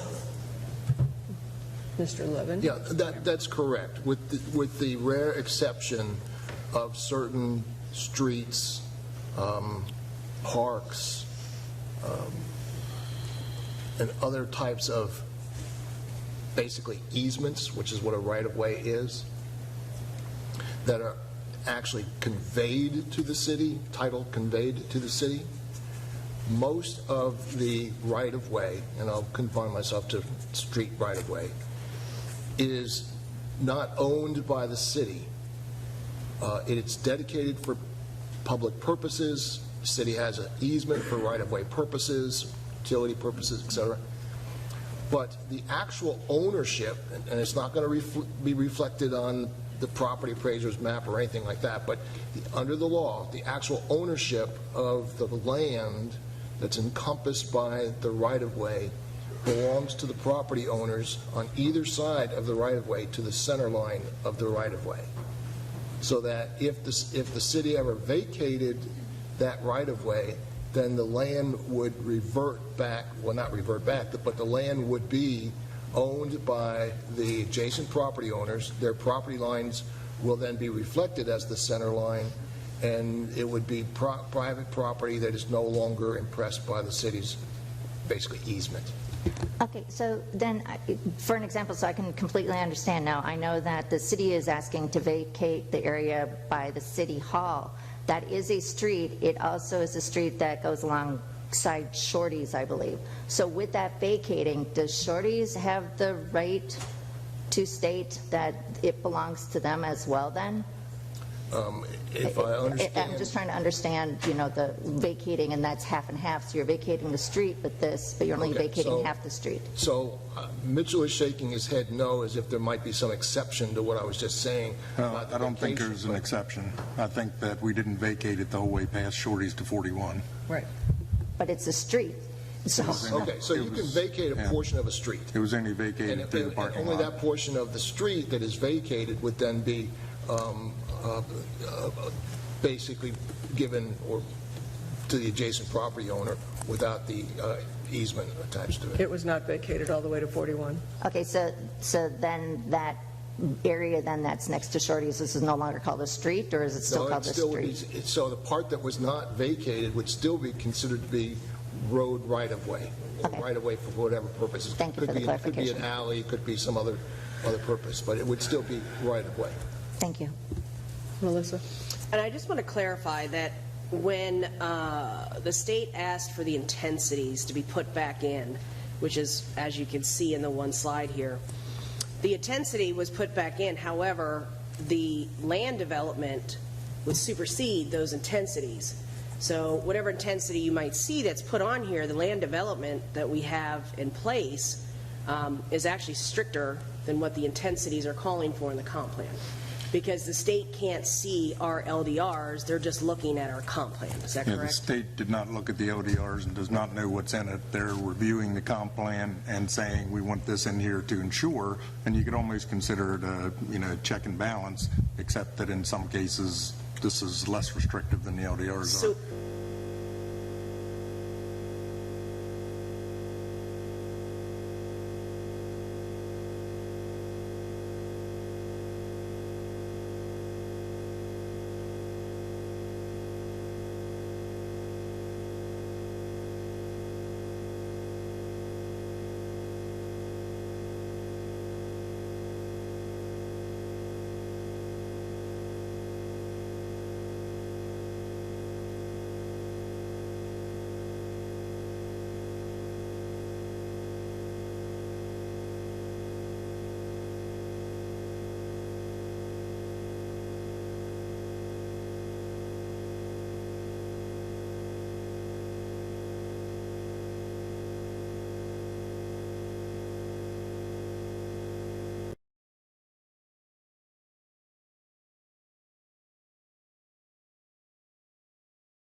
Many services provided.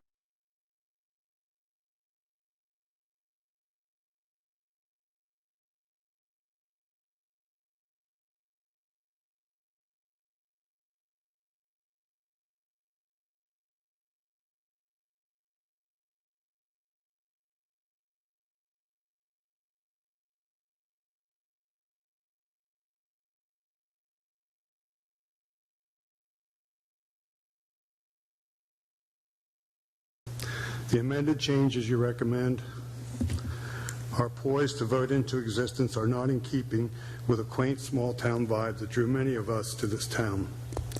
Please do not misconstrue my comments to infer that I'm just one of those anti-development people. Much to the dismay of many, I have fully supported the Sunseeker Resort development. It is my opinion all of you on council are aware the majority of tax-paying citizens who are not developers are against and do not support the changes that you're proposing. And yet you are on the brink of approving this proposal without taking into account constituents' legitimate concerns and wishes. Many of you have been members of this council for an extended period and have previously run for office unopposed. All of you received an individual email letter from me this past week concerning this vote. I want to reiterate to you that you must table this vote indefinitely today at this meeting. After tabling this vote, all of you need to gather public input not by hiding behind Robert's Rules 3-minute comment period, but in multiple town hall style meetings to allow for adequate citizen and constituency input. In my opinion, if you move forward today with a vote on this faulty proposal, some of you will not be in office after the next election. I recently was sent a description of Punta Gorda from a fellow citizen that describes our city to future residents, and it states, Punta Gorda is a waterfront community in southwest Florida which offers a blend of upscale living and the allure of small-town charm. It goes on to say Punta Gorda maintains a distinctive small-town character, making it a perfect combination of luxury while retaining a small, close-knit community feel. I implore you to reconsider this vote and these amendments and your comprehensive plan. Do not take away the allure of our small-town character and the charm. Successful city development is possible without sacrificing what makes our city so special. Thank you.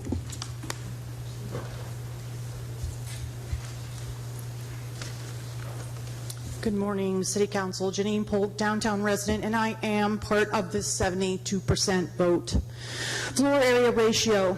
Do you understand the intensity of these floor area ratio calculations? Downtown, downtown Village Center and Loop annexation all have up to 5.0 FAR, which is actually 500%. We do this every day, Mike and I. 500%. Do you know what you're saying yes to? That's 500% of the site square footage that can be developed. For example, this 2-acre lot, which is residential right now, you're changing to commercial.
Did they think that we would not find out until it was too late?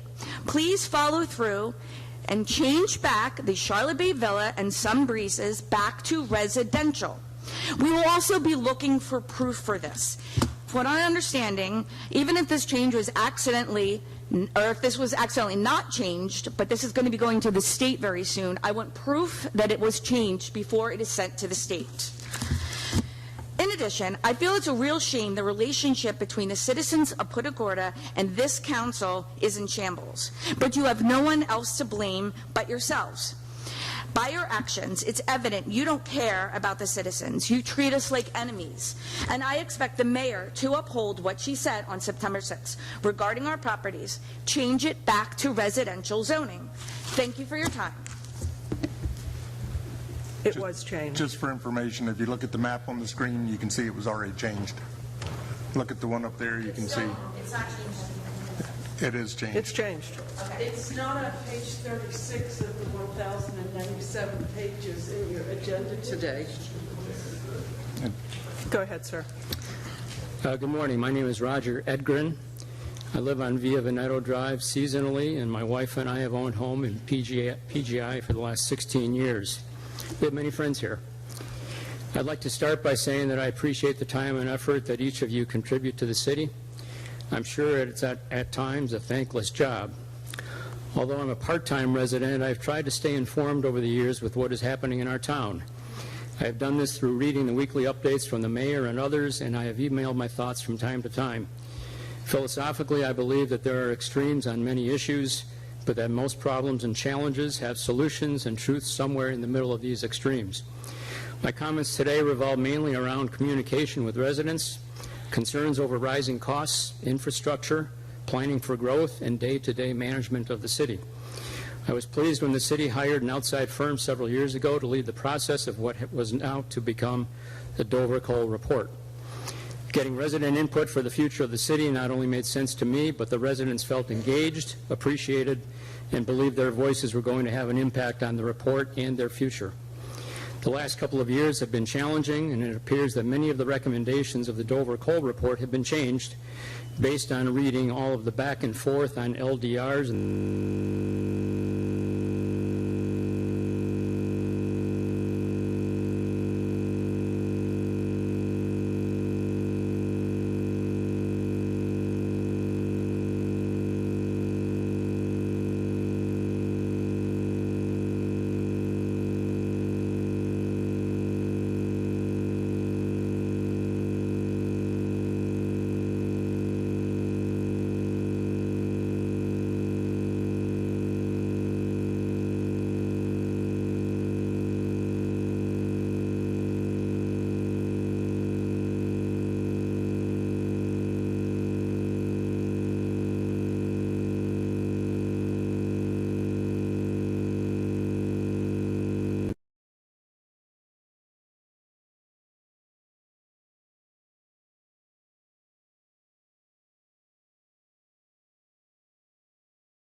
team of Mitchell, Lisa, Brittany, and Greg Murray.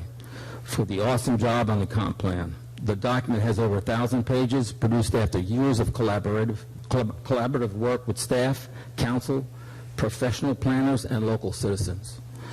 After review by state officials, as I've said, there was only one request, and it wasn't a criticism. It was a request for additional information dealing with the non-residential property. This is an incredible achievement. And the state examiners often return, as I said, documents with pages of requests and critiques. So congratulations for a job well done. With a comprehensive document like this, with over 1,000 pages and years in creation, everyone can find something they don't completely agree with. Many people have moved here since the Dover Coal public charrettes in 2018 and are not aware of the impressive public participation and contributions. It is completed. It is time to move forward. Thank you. Thank you.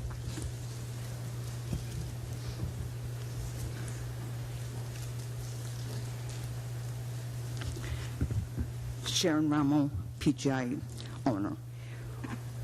As a couple other people stated, Dover Coal. I was part of those charrettes, as probably people behind me were. But what happened to that? All our energy, all our input, and they came up with a thoughtful plan. Was that just a bait and switch? Because I never heard anything more about it. Mayor Matthews, you stated in meetings and an email to me you were against buildings upwards of over 100 feet. And why did that change? And why the rush on these LDRs? Take your time. It's a big decision. There's time to go through and get the residents' input. There is evidence that the city didn't do its due diligence on the sale of Fisherman's Village and Military Museum, which now buildings have holes in the roof and are I'm unfinished. going to stop the timer for a moment. Your comments must be limited to the comprehensive plan and nothing more.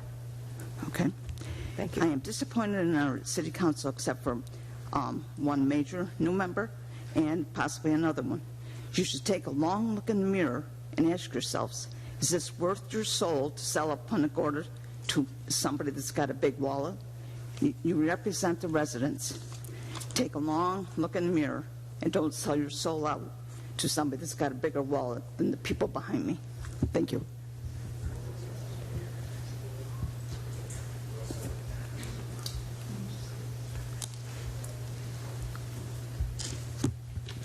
Hi, I'm Gwen Ladd. I've lived in Punta Gorda for 17 years, but I found Punta Gorda in 1990. We were on a sailing trip, and we found this small, beautiful waterfront town.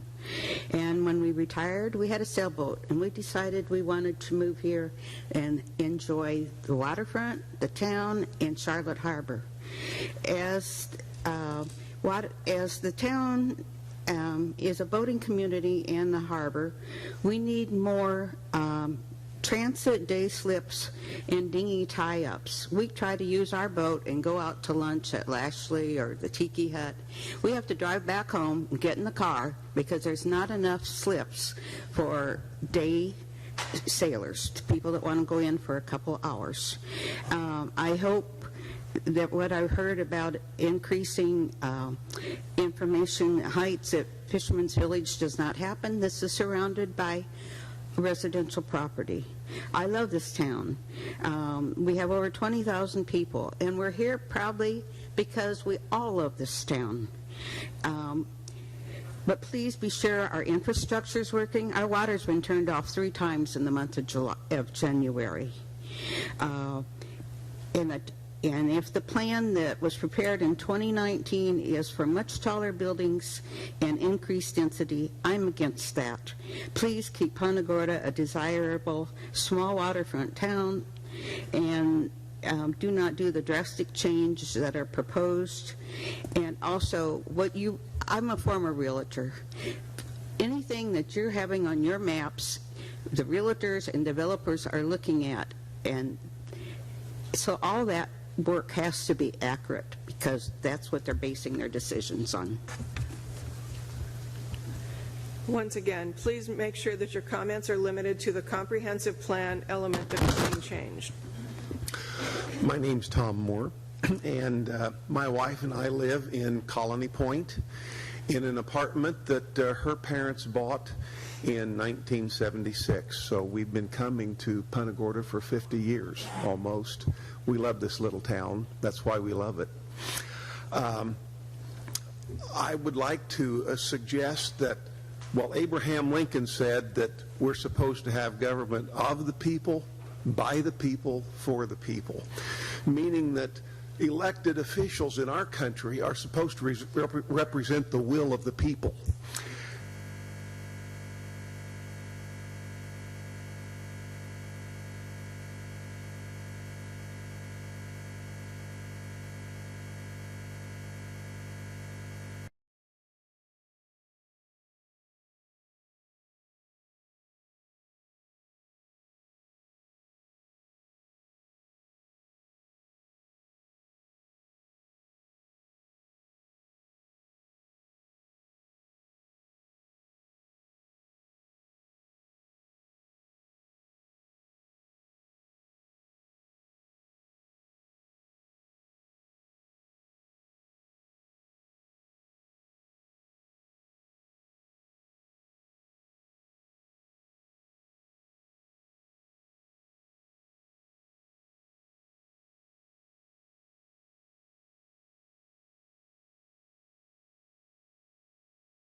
Members commented on the need to improve the ratio of residential properties to commercial properties.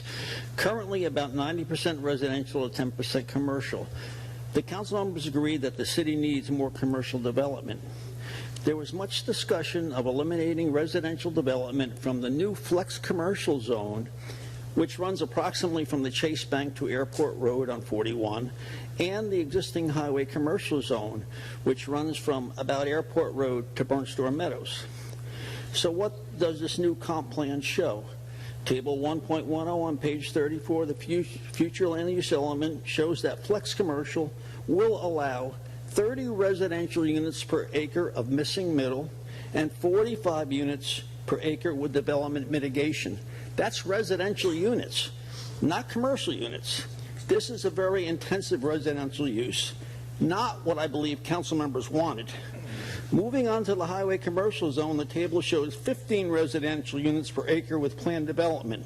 Again, an intensive residential use.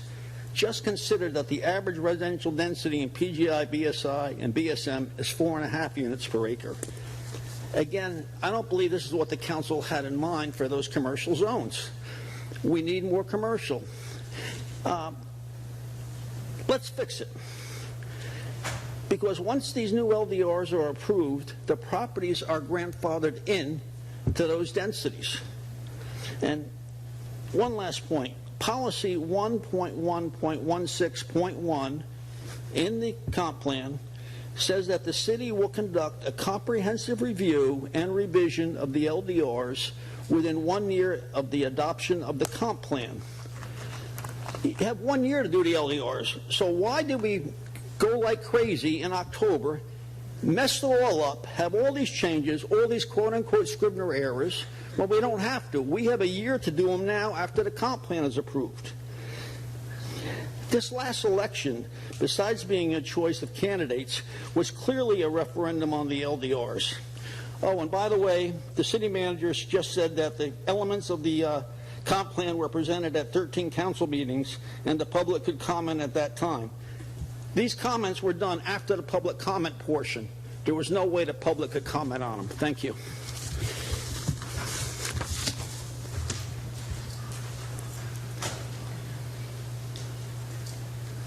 Hi.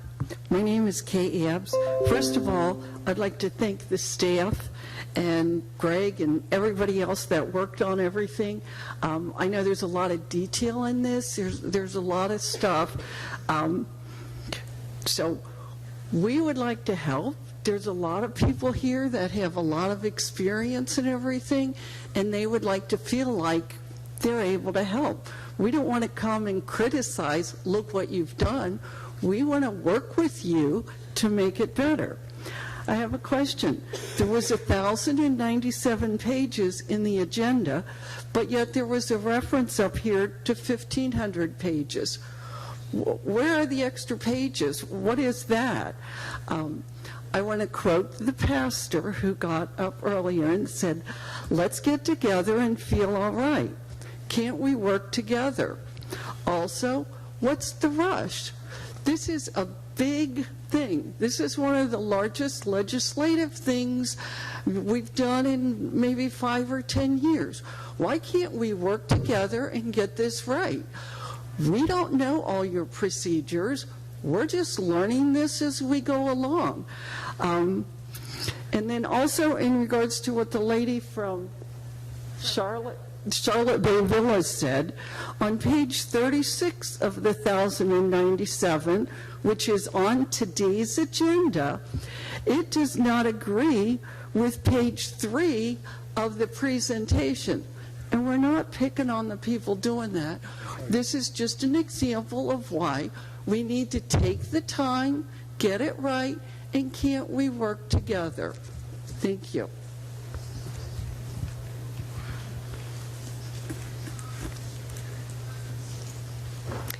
Good morning. I'm Jerry Waxler, attorney at law, here today on behalf of PGI Marketplace, LLC, which owns the city marketplace. There seems to be some confusion between your LDRs and your comprehensive plan. Today, what you are considering is adoption of your 2045 comprehensive plan, which establishes the parameters for development to occur over the next 20 years. To give you some perspective, 20 years ago, the Best Western Motel, an aging 2-story motel, sat where your Sheraton and Tiki Bar are today. Redevelopment for the Sheraton was one of the most opposed hearings that I had attended in my that I was part of in my 30-year career. Lashley Park was undeveloped. There were no pavilions, no water park, and the Crab House didn't exist. People also opposed the Crab House when it came before you for its lease. Sunloft didn't exist. Instead, it was a glass rectangular building that housed the Watiski Law Firm, and City Marketplace housed a truly hideous mid-century strip mall. 20 years before that, most of the homes in PGI had not yet been built, and 20 years prior to that, the residents of Punta Gorda picketed City Hall, objecting to the approval of Punta Gorda Isles because they wanted to preserve their quaint small-town charm. Change is inevitable. The things that people object to today will be the things that people fight to preserve when the 2065 comp plan is proposed. The proposed comp plan will ensure the economic health of your city and will also allow for controlled and smart growth over the next 20 years. I urge you to adopt the 2045 comprehensive plan as it's been proposed. Thank you. Thank you. Mayor, before the next speaker comes up, someone is monitoring the live stream on their electronic device. I don't know if it's in the audience or up in the AV room, but it's very disturbing. Brad, can you hear me? Brad Schutte, are you up there?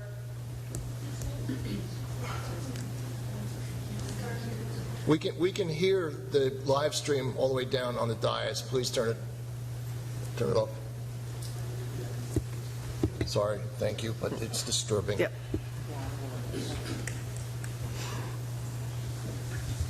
Thank you. That was driving me nuts.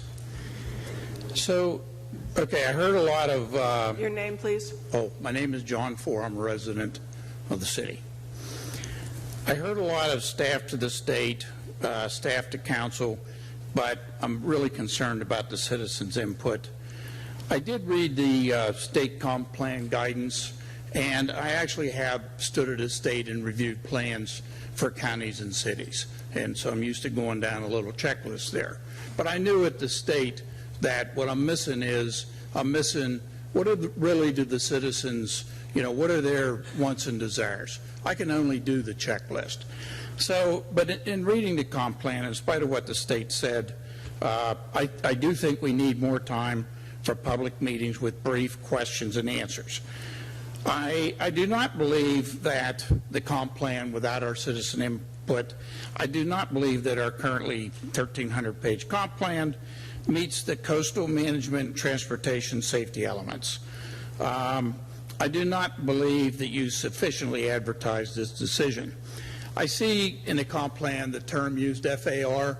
If I asked how many people in here know what exactly an FAR is before this morning, I bet you that very few people know exactly what that means and what the impact is to our citizens.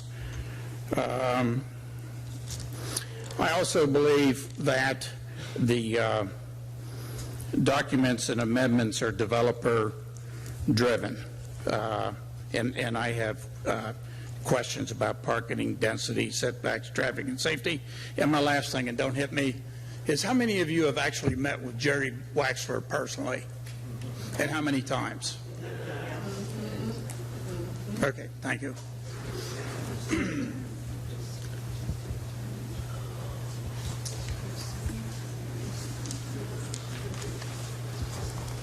Good morning. My name is Frank Conti. I live in District 1 in the Historic District.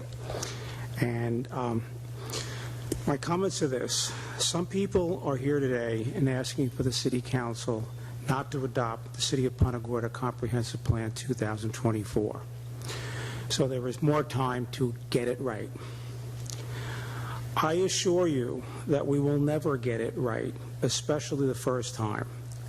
Our forefathers didn't get it right when they signed the Constitution creating our nation.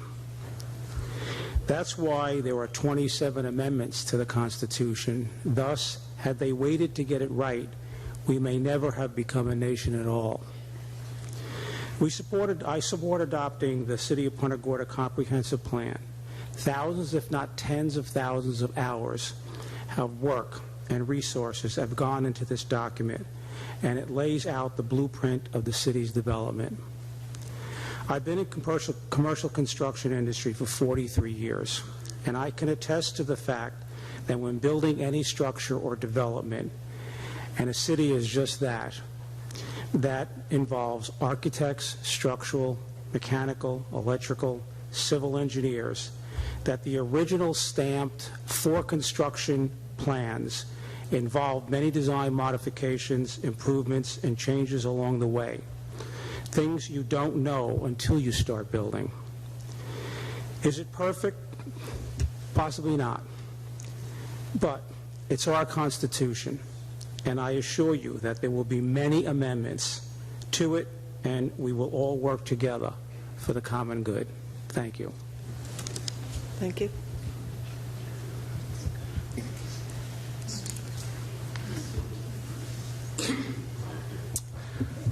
Don Hurlston, 14-year resident of Punta Gorda. Earlier, I let you know that I was going to go home and watch proceedings on television. No fewer than 4 times during this broadcast did the screen freeze and the audio was not available.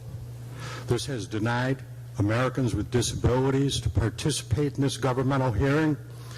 It has probably compromised the official record video of this meeting. I suggest strongly that this meeting be declared null and void and rescheduled so that the full participation of all eligible citizens can take place in a fair and transparent manner with an accurate and full video recording. Again, I apologize if I came off a little stern.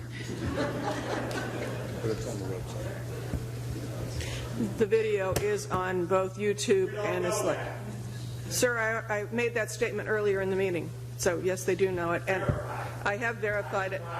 I have verified it. That's enough. All right, you're out of order. I'm sorry. Go ahead.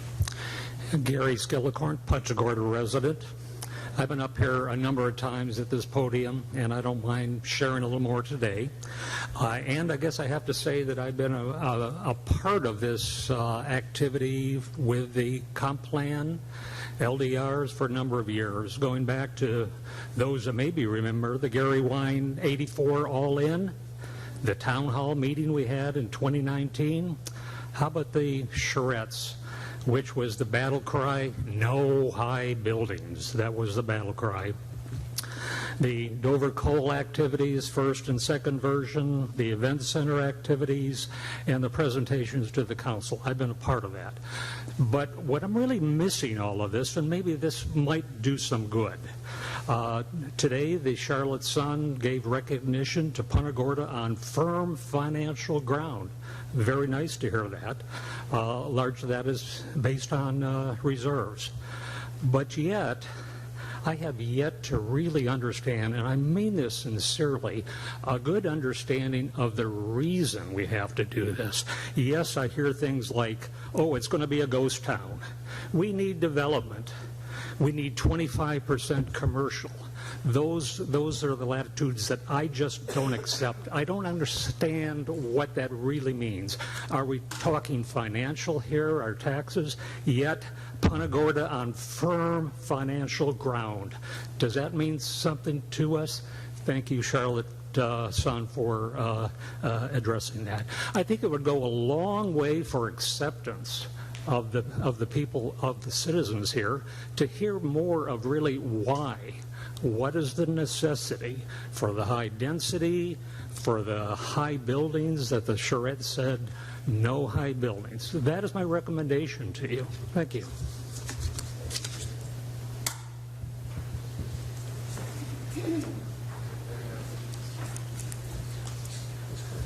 Albert De Chiara, PGI resident, 6 years, and very happy with all town services.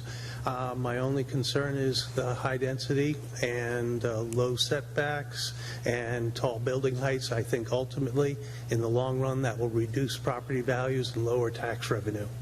Thank you. Thank you.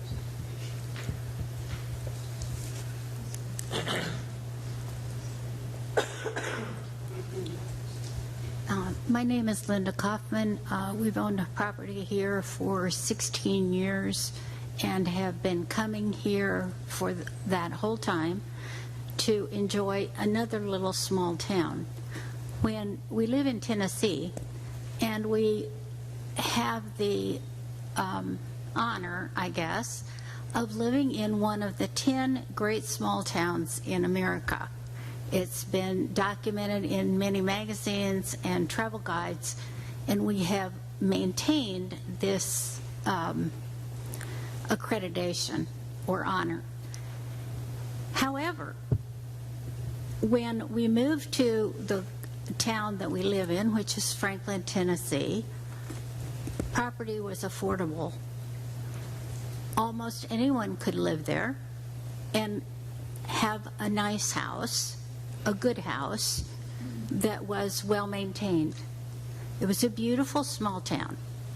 Kids would go through the town and trick or treat, and all the store owners would participate in that and give out lots of treats. We had 3 or 4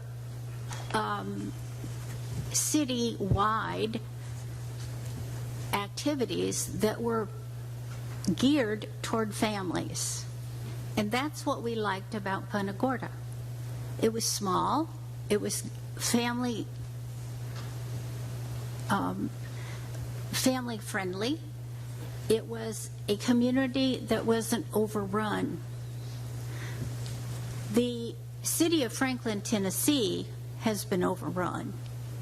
It has thousands of condominiums now.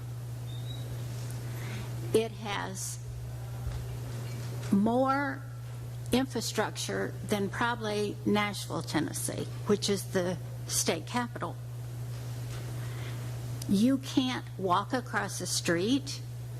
You can barely drive through this town. This is a small town.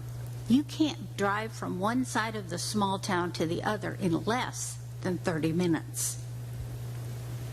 That's a disaster. We don't want to see that happen to Punta Gorda.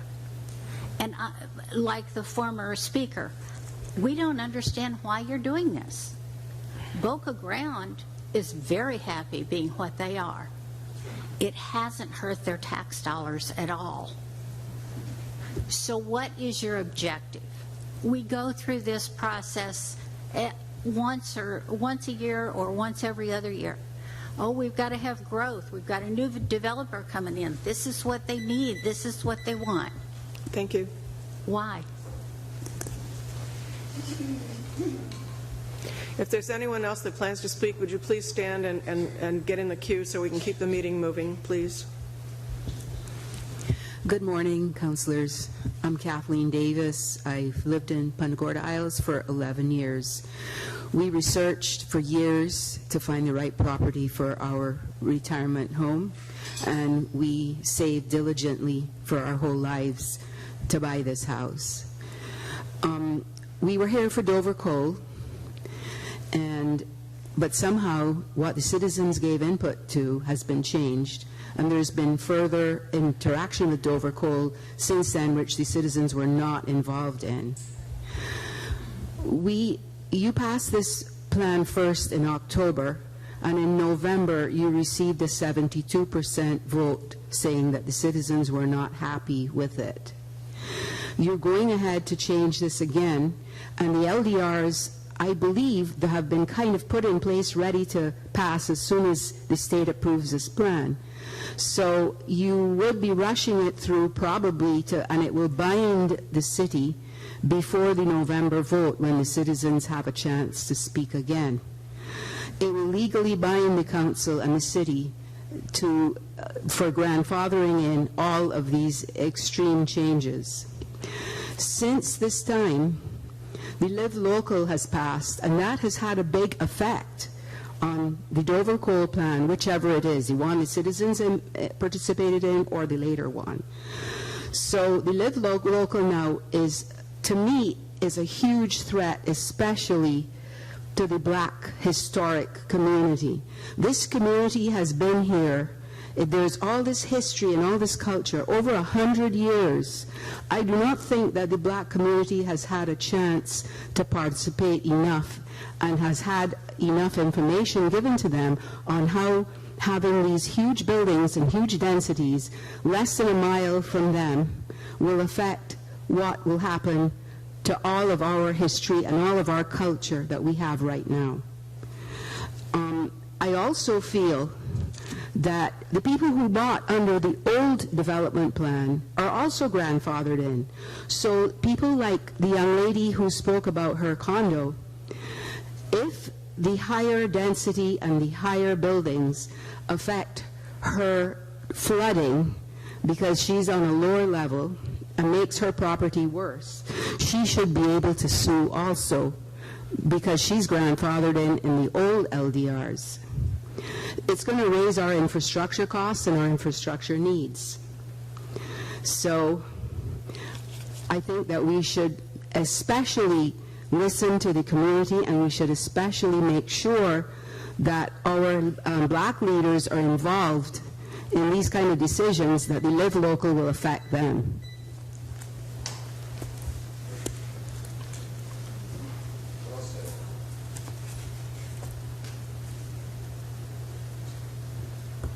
Good morning, city councilors, city manager, and city lawyer. Can you hear me? Yes? Yes, sir. Okay, thank you. State your name, please. This is Robert Davis, Punta Gorda Isles. I was alarmed to see a report that Punta Gorda was about to become the fastest growing city in America. I'm concerned about the following issues. The city council in the past has voted to give city control property to developers. They call it vacating, but that to me is sophistry. You know, you use a word that vacation, vacating, you know, it sounds good, but you're giving it away, in my idea. To build multi-million-dollar facilities in a flood zone. We're supposed to be getting increased sea levels, according to some people, and the flood zone is not going to get any better. To block one lane of Marion, now we got that done, but I just wonder, it seemed to be anti-automobile, anti-parking, to allow urban development, rampant development with no adequate provision for our water sources, water provision. Who is going to pay the bill to provide this additional water? Are the citizens going to be stuck with a bill? Now I see you have a multi-million-dollar splash pad, 1.6 million what you're quoting, but by the time it's finished, it's probably going to be over 2 million, knowing the history. That probably wastes a lot more water at a time when we have shortages. We have a water shortage. Why expand our housing and our development before we can provide for those people that we actually existing right there? We have an urban developer. You hired an urban developer. Are we an urban center now? Are we planning to become an urban center? I can see that from the policies that you all are pursuing, that it's going to become very difficult to drive. Driving is going to become a nightmare. Almost no parking. And the other thing is, nature is going to suffer. We have an estuary. We have a resource that we need to protect. You're going to build up this place, make it into another Miami. You're going to get the crime. You want to force people to walk. Elderly people in their 90s going to have to walk in the heat of the sun if we want to get around. And then we're going to have the predatory criminals coming with it. So, thank you.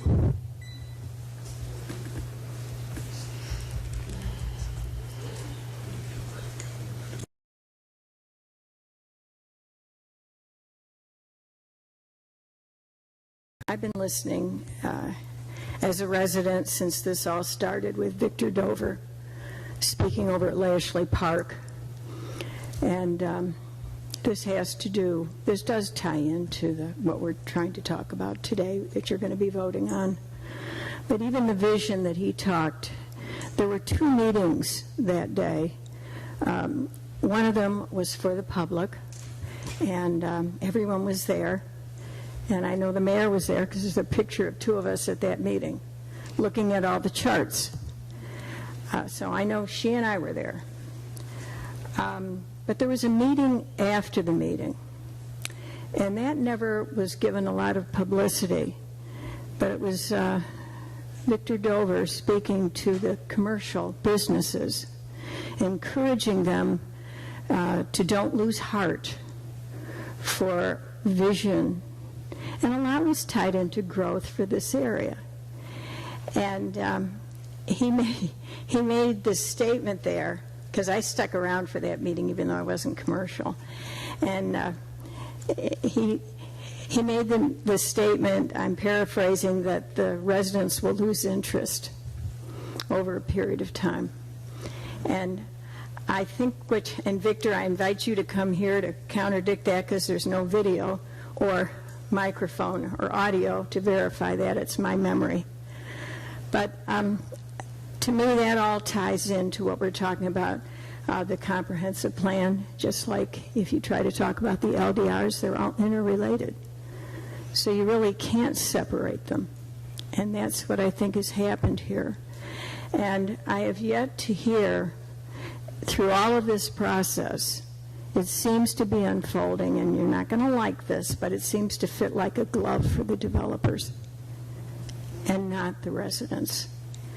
And we pay most of the taxes, and we're the ones that want quality of life, and I've watched quality of life.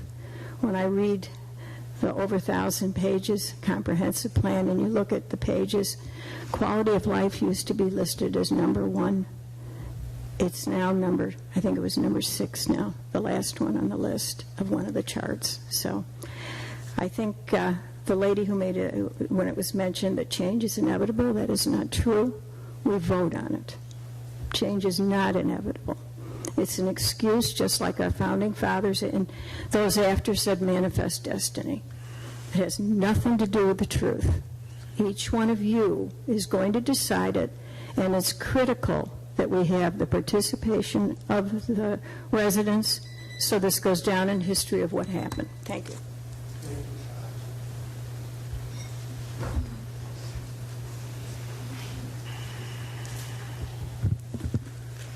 I'm fixing the mic for you, Mike.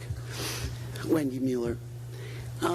I think it's fair to say that there's 240 seats in this room, and until people realized they'd have to wait this long, there were probably 190 people in the room. There's probably 125 now. Out of all of those people, we've heard claps, but we've only heard from 3 people out of all of these people that took the time to come that are for your comprehensive plan passing today.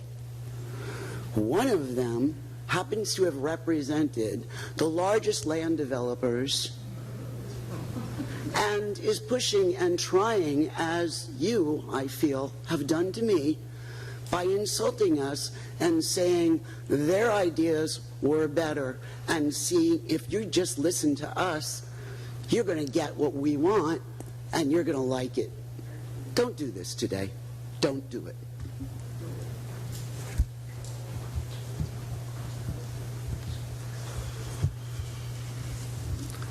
Mike Polk, Punta Gorda. There's no reason to alter the current comp plan and LDRs. The Fisherman's Village properties are in receivership, and due to the SEC involvement, those properties will be tied up for years. Additionally, interest rates are still at levels not seen in decades. Retailers and office users can't afford to pay the rent required to support new construction, which is well over $250 a square foot. Neither can apartment tenants. There is no financial district downtown with yuppies waiting for upscale apartments. Currently, property owners have investment backtations at 15 units per acre. If the comp plan and LDR are approved, you are increasing their investment back expectations to 50 units per acre. You are forcing future city councils to follow your misguided vision of Punta Gorda's future and exposing them to litigation. You have no support for your changes or proof that it will create more development. The Dover Coal study was pre-COVID and is outdated and does not reflect the current market. Thanks to Sunseekers, our hotel market is saturated with 885 new hotel rooms, and there's also no demand for office or retail. It took the city over a decade to lease up the 19,000 square foot Harold Court project, and the rents you are currently receiving would not support new development, and it operates at a deficit. Moreover, you have made these changes without a current traffic study and have no idea of the impact of what you're approving will have on existing traffic counts and levels of service. The highest existing density projects in the city are 28 and 33 units per acre. The city council went with 50 units per acre, which is 52% higher than the highest density of any existing project in the city. Despite citizens turning out in mass opposition to the Fisherman's Village proposal and the Geist proposal for City Marketplace, you have taken upon yourselves to approve LDRs that would give Fisherman's Village a higher density than they previously requested, blatantly disregarding the health, safety, and welfare of our community. Even Team Punta Gorda was against the Geist proposal, citing that the increase in density would negate the impact of any commercial development, and the parking deficit would negatively impact the infrastructure downtown. The comp plan and LDR changes will result in a similar Geist-style development on the City Marketplace site.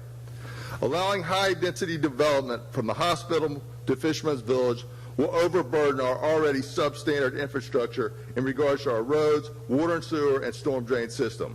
It makes no sense to give up control of the development of our town by approving the changes to the comp plan and the LDRs with no current proposals before the City Council.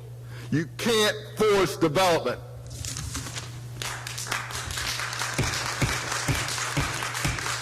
Please, folks. Okay, is there anyone else that would like to comment? Tim Ritchie, Punta Gorda Isles, Charlotte County.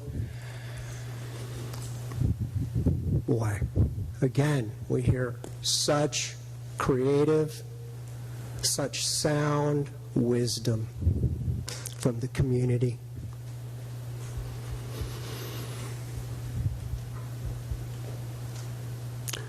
When this meeting first started, and there was a motion, and there was no second, we take notice. Now, I know we have two winners here, and I expect championship performance.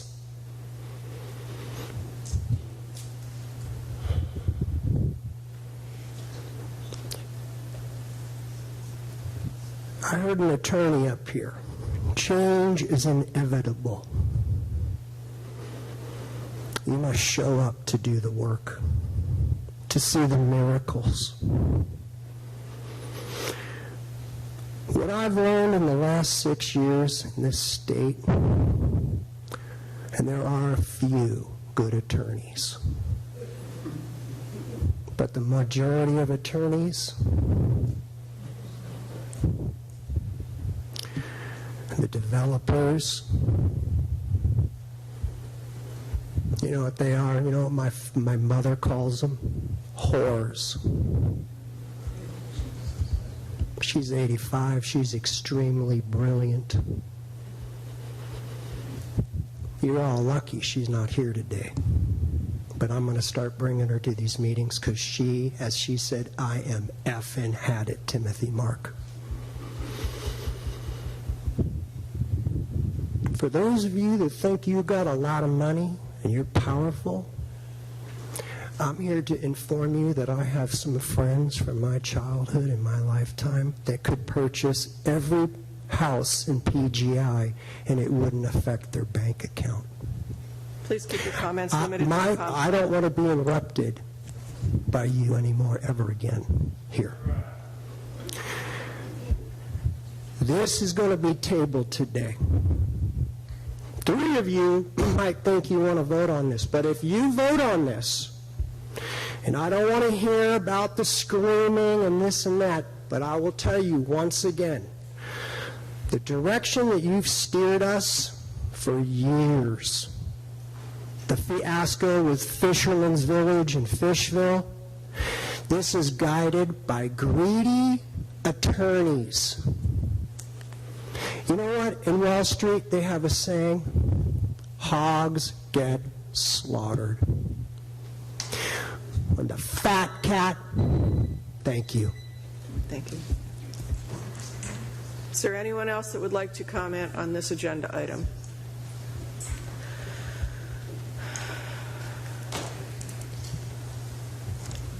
Good morning. My name is Arnie Carlson. I'm a resident of Punta Gorda. This discussion really brings us to 2 points. One, do you want density or do you not?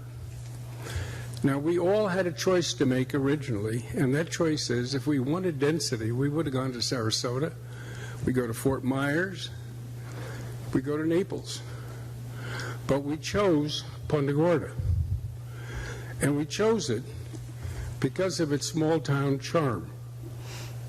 Now, this comprehensive plan opens the door to enormous density changes. One member of your council has raised serious questions about it. She questioned the details. And so far, coherent and logical answers have not been received. Yet there appears to be a council that's willing to go ahead. This is made for attorneys and lawsuits. But more importantly than anything else, the representation aspect of our governance is now being challenged. 85% of Americans no longer trust their government. 70% of Americans now believe that our public officials are basically bought and paid for. Now, this has to stop. You have an opportunity to lay it over. Deal with the question that your councilwoman has raised. Meet with the public. Meet with groups of the public. Meet with the public all over Punta Gorda and get input. And then allow a referendum. Because the basic fundamental right of a democracy is the right of the people to control their own destiny. We feel left out By way of background, I spent 30 years in elected office, and what I have increasingly witnessed is a growing separation between the elected official and the public that they represent. And increasingly what I am seeing is elected officials and staff forgets who they work for. We pay your salaries. We are the ones that allow for this to exist. You work for us. We are not your enemies. We are your employers. I would implore you to lay it over, have public hearings, and if you will, work with the public. That's the essence of a democracy, and that's what we need here today. Thank you. Folks, enough, please. All right. We are adjourning. We are going to take a temporary adjournment. Permanent. Truth hurts.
If everyone would please take their seats, we're going to get started again.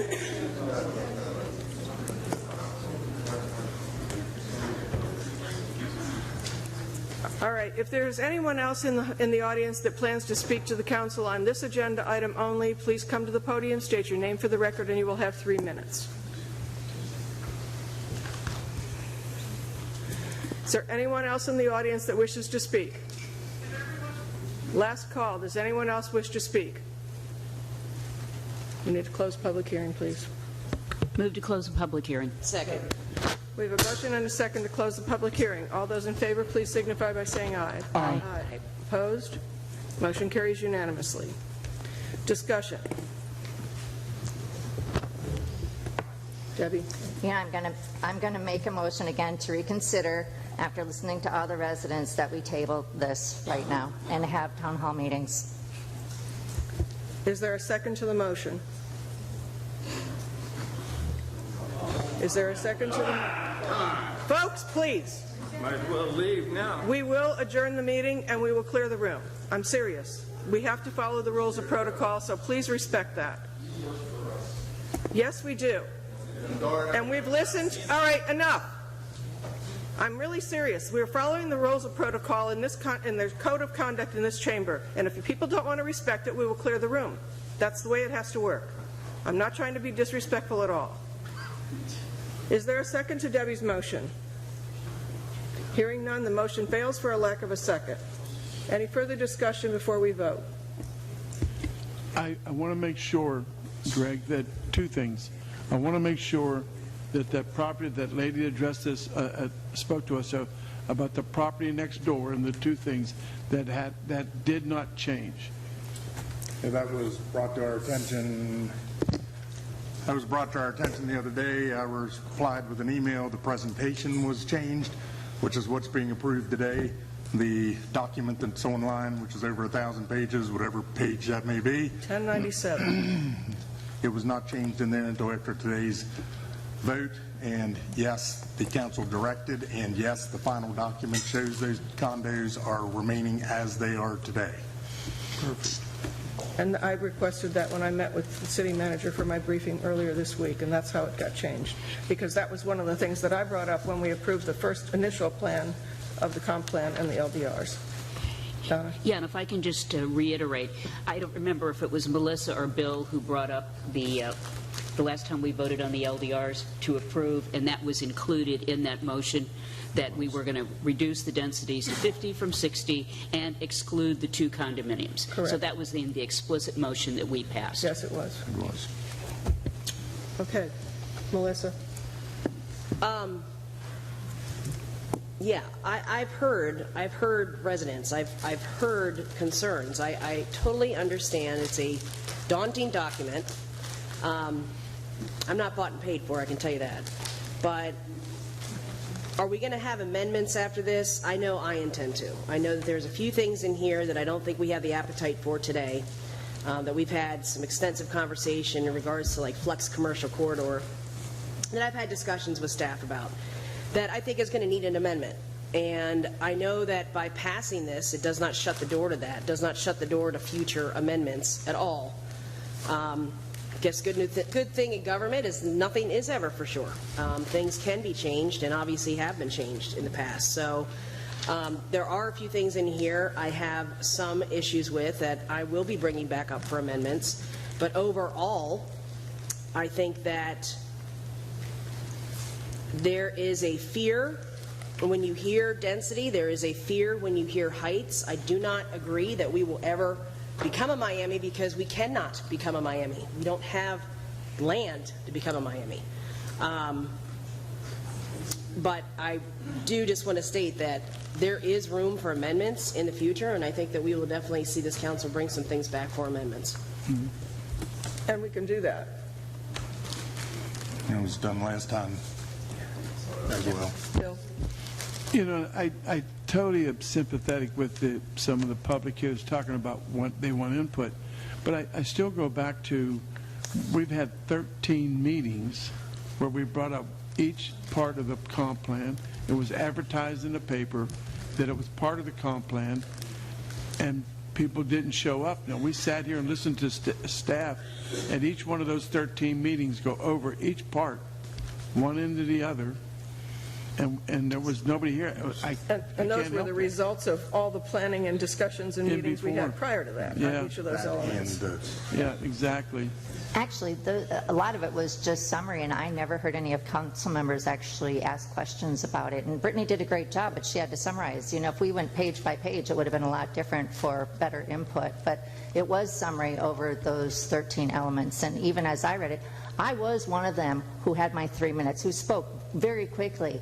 And I had 0 people come and ask me what I saw as errors in both the LDRs and the comprehensive plan. Nobody came to me and asked me, and I have it today.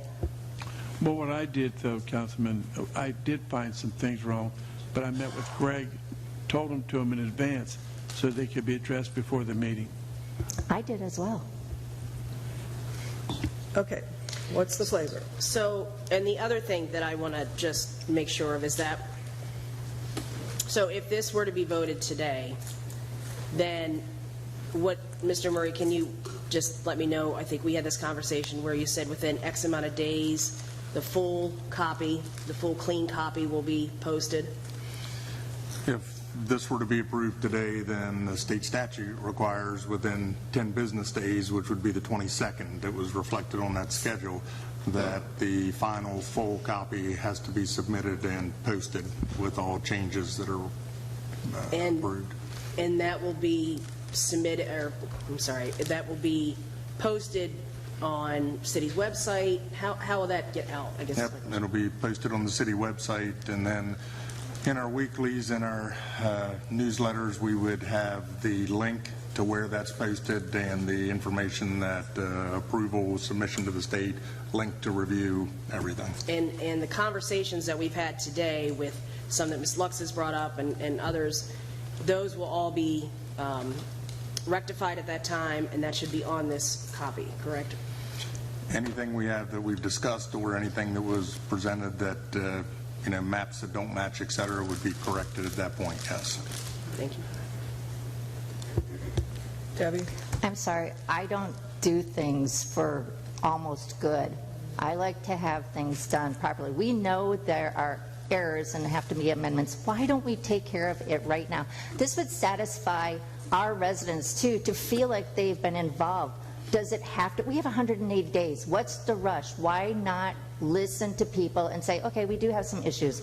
You know, Councilmember Lockhart just said she has some concerns and stuff. Why can't we have a town hall meeting, get these things? What's the difference between saying yes today and saying yes in a month? There's no difference. Okay, you do realize if we have a town hall, that we cannot speak at the town hall meeting. It would only be city staff. That's fine. Then we can discuss it in a meeting. Sunshine law. All right. What's the verdict? What does everyone want to do? Do we have a motion? I'm getting my thing here.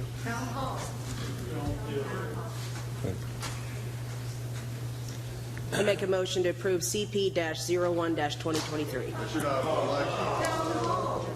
Do we have a second? I'll second it. We have a motion and a second to approve CP-01-2023. All those in favor, please signify by saying aye. Aye. Aye. Opposed? No, and roll call, please. Roll call. Okay, roll call vote. What's that mean? Ms. Lux? No. Ms. Lockhart? Yes. Mr. Dryberg? Yes. Mrs. Peterman? Yes. And I say yes. Motion carries 4-1. Okay. The next agenda item is a resolution. We'll take a brief break until the room is cleared.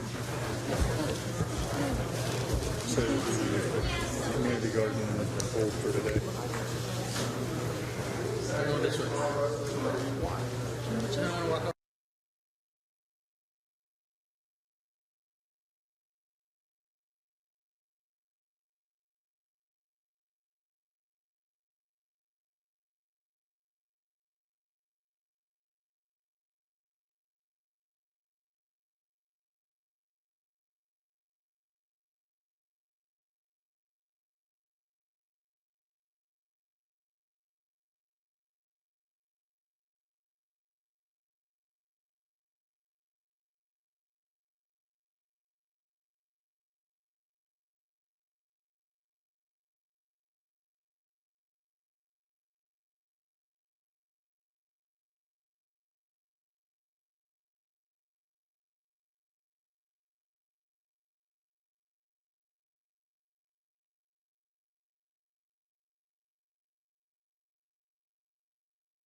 We are at agenda item 6A, which is a resolution.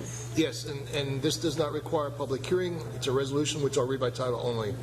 A resolution of the City Council of the City of Punta Gorda, Florida, amending the budget for fiscal year beginning October 1st, 2023, by providing for reappropriations and supplemental appropriations in the amounts identified in Exhibit A, providing for severability and providing an effective date.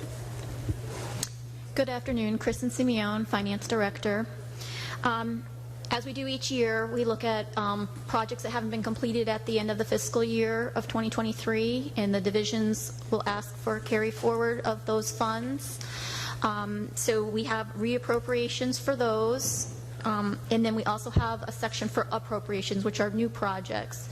For all of this funding, it either comes from grants, other revenue sources, or from fund balance, which is from the prior year's extra revenues or funds that weren't spent.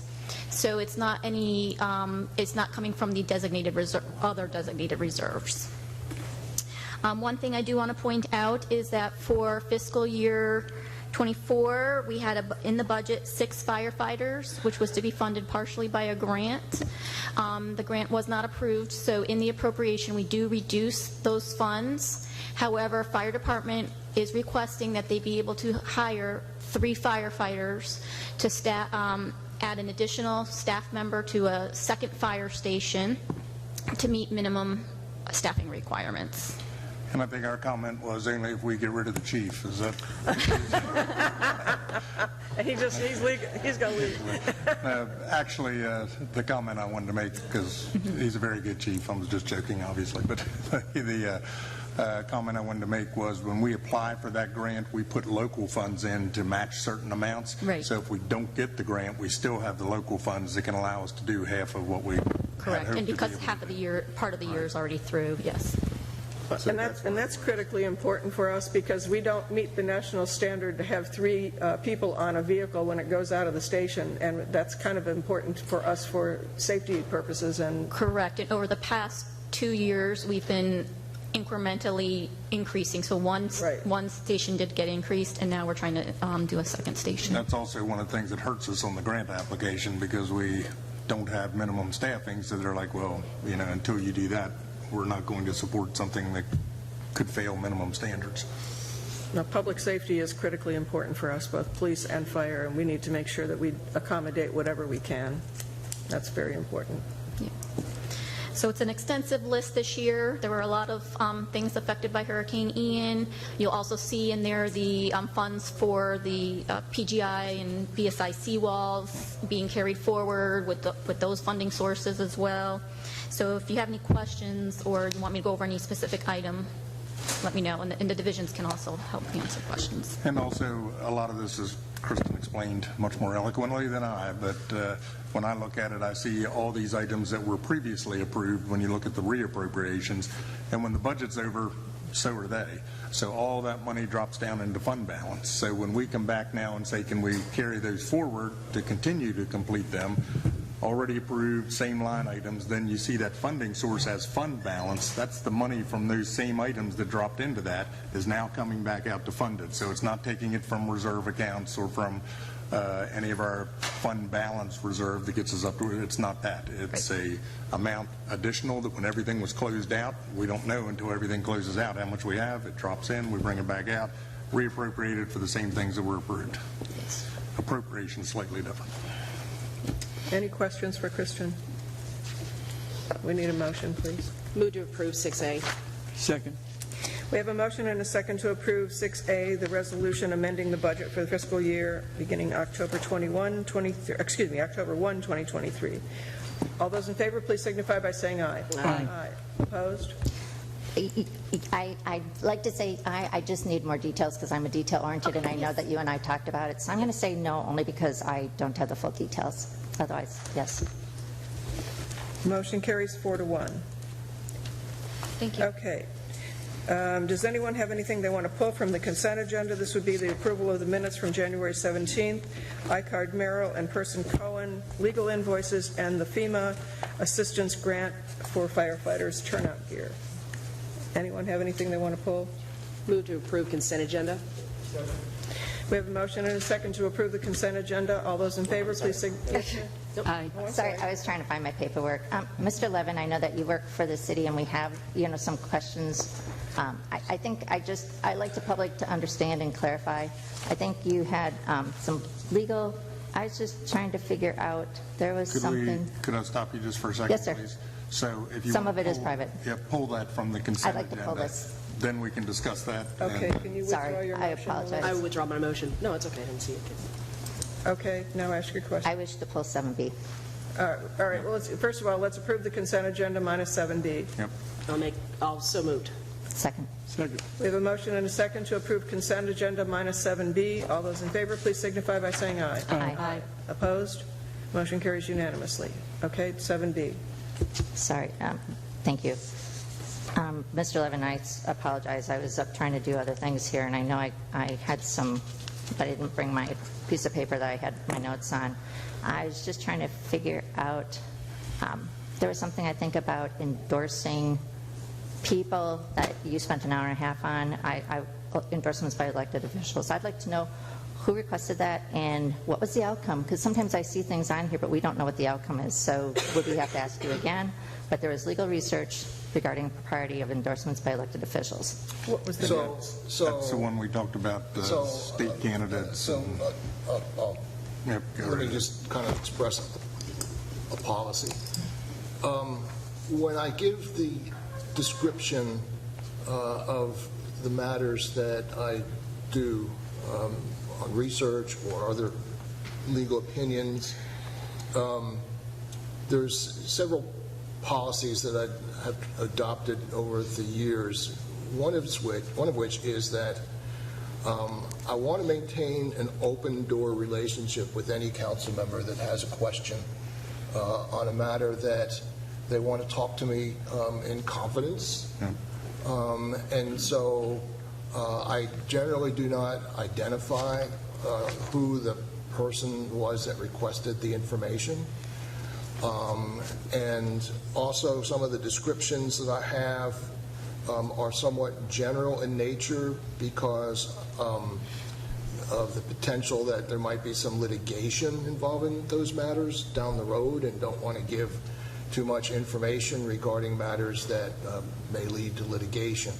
So with respect to your particular question, a council member asked the question, and I responded by saying, after the research, I concluded that there was no ethical prohibition or other prohibition in state law that would prohibit an elected official from making an endorsement for or on behalf of another candidate for office. So that was the outcome.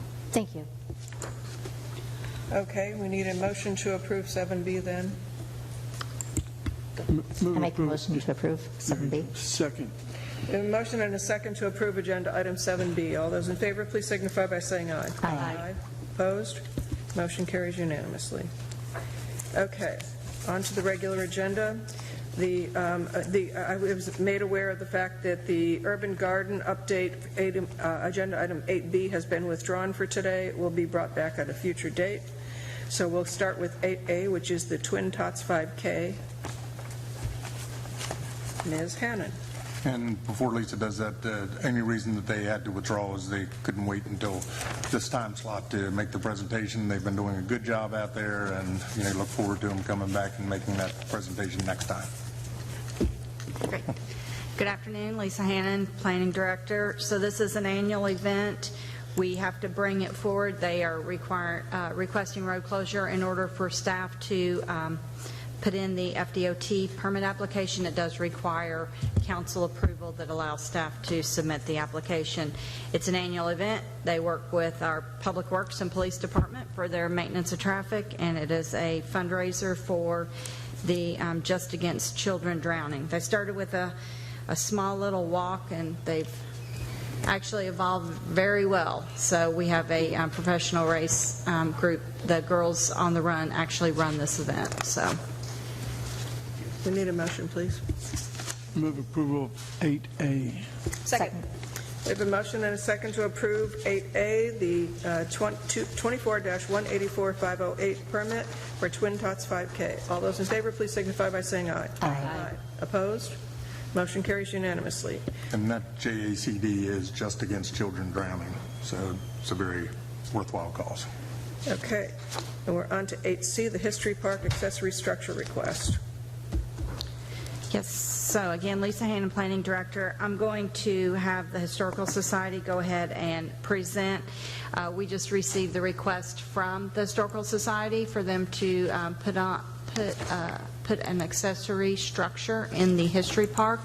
The only comment staff has is we will work with them on their permitting and location of the park. And if you all want to come down here to present so you can run through your slideshow.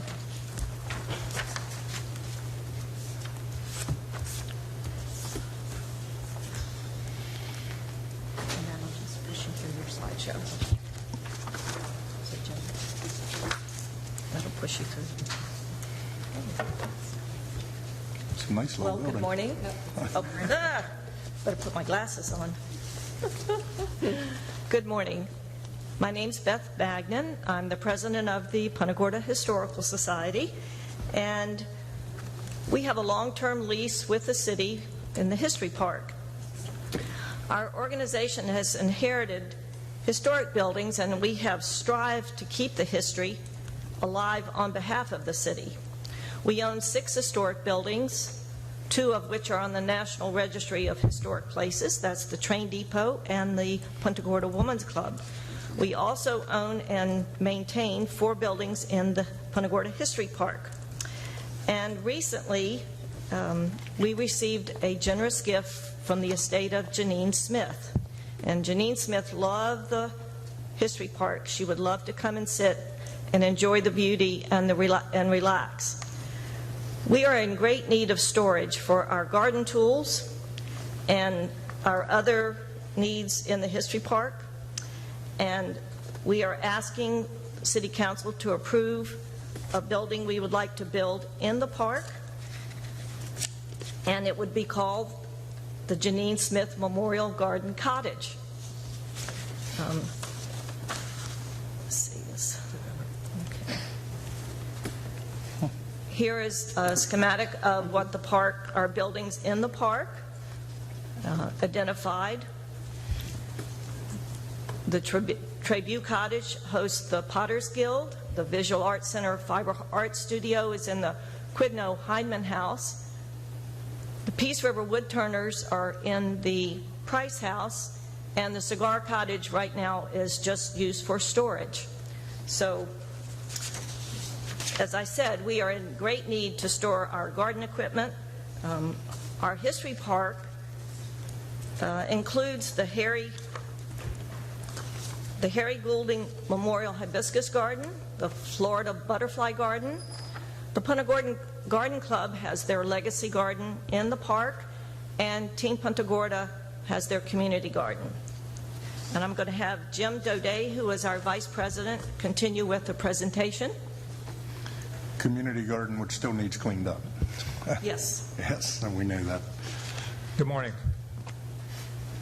In researching historic buildings, we were looking for a structure within Punta Gorda's history to replicate and put up a garden shed that was worthy of Janine Smith's vision of beautification, and also was something we could point to as having roots in Punta Gorda.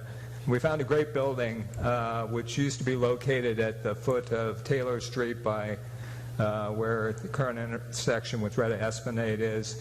It's circled here. You can see it with the Morgan House in the background from one angle, and then from the other angle you see it with the Hotel Punta Gorda in the background. So we found a building that has firm roots within the city, and we came up with a design for a garden shed which pretty closely mimics this building. We cut out a couple of windows for cost considerations, but it's something that we can point to and say this is a building that is a historic replica of what existed on the waterfront. Here's another view of the building. It's a modest building. It's 12 by 12 feet with double doors on one side and a ramp coming into it and a window on the other. And its total height is only 14 feet. Non-habitable. I think that's within the zoning. Put it up on stilts, right? The approximate location, this is looking bird's eye view from the back of the park. So you can see we're proposing to put it off of the Quino Hinman House at a location which is also accessible to the community gardens. The community gardens are operated by Team Punta Gorda, or managed by Team Punta Gorda, but we have a close collaboration with them, and we foresee down the line that collaboration getting stronger. So this building would support both the History Park and the community gardens. And here's another angle. This is looking from the southeast. It would not really be visible from the entrance to the park, but once you walk down the walkways, we would have it connected with a brick walkway, and it would very much fit in with the feeling of the park and the historic nature. And here's the location on the surveyed plat map to give you an idea of where we're proposing to put it. We would, of course, work with city planning to determine the exact location. And the signage would clearly indicate that this was a historic replica, not a historic building. And we would have signage honoring Janine Smith. And that's all I have for you today. Thank you very much for your time, and I'm happy to answer questions. Donna? Yeah, I know the Historical Society has done a wonderful job in getting tenants, nonprofit tenants, into those buildings so that there's activity, which really, helps you maintain the structures, and that's terrific. So, are there plans for the cigar cottage if you are vacating that? There very definitely are plans. We're currently in discussions with opening that as a gallery for local artists. So we want to carry on. We're trying to bring culture into the park through the Artisans Village concept. What we're finding is the public interest in pure history is limited, especially with the younger generation, and we're trying to make the Historical Society relevant by being a cultural center, the arts and the market, and bringing people down into a beautiful environment where they can enjoy the historic buildings and the historic nature of the park, but also we're offering other things which help us maintain 6 very old buildings, which are, if you've ever owned an old home, you know the cost challenges of keeping things. So would that be a not-for-profit operator like the others are? They are currently not a not-for-profit organization, but they have an interest in becoming a not-for-profit organization. They are interested in running programs of arts for children. And as we look to expand the relevance of our offerings to the community, especially if we're going out for grants and things like that, we're very interested in broadening our appeal to reach children and diverse communities and bringing more people in and very much doing things of that nature. But it's a group of people, or it's a group actually, two people who have been in the community for a lot of years. So it's somebody who's. So then it's not an organization at all, not for-profit or not-for-profit right now. It's just it's a concept right now. It's 2 people that are very interested in developing a community gallery for local artists to show their work. And we understand the nonprofit priority, and that's what we're working on. That's why I raised it, and because we've been looking at all of our historic leases. Yeah, right. And we understand that. We understand that concern. We're very willing to work with the council to come up with something that's compatible. And Bill, did you have a comment? No, I'm waiting to make a motion. Oh, Debbie? Want to your seat. Just an idea about, we are trying to bring children in. Wouldn't it be great to have like a little garden there with the children, maybe do something with the cigar and having a garden there for the kids? We absolutely agree with you 1,000% on that. We're extremely interested in, we're talking all sorts of ideas for bringing kids into the gardens and bucket gardens and all sorts of ideas like that. We want to put a pinery in so we can duplicate kind of the historic agriculture of Punta Gorda.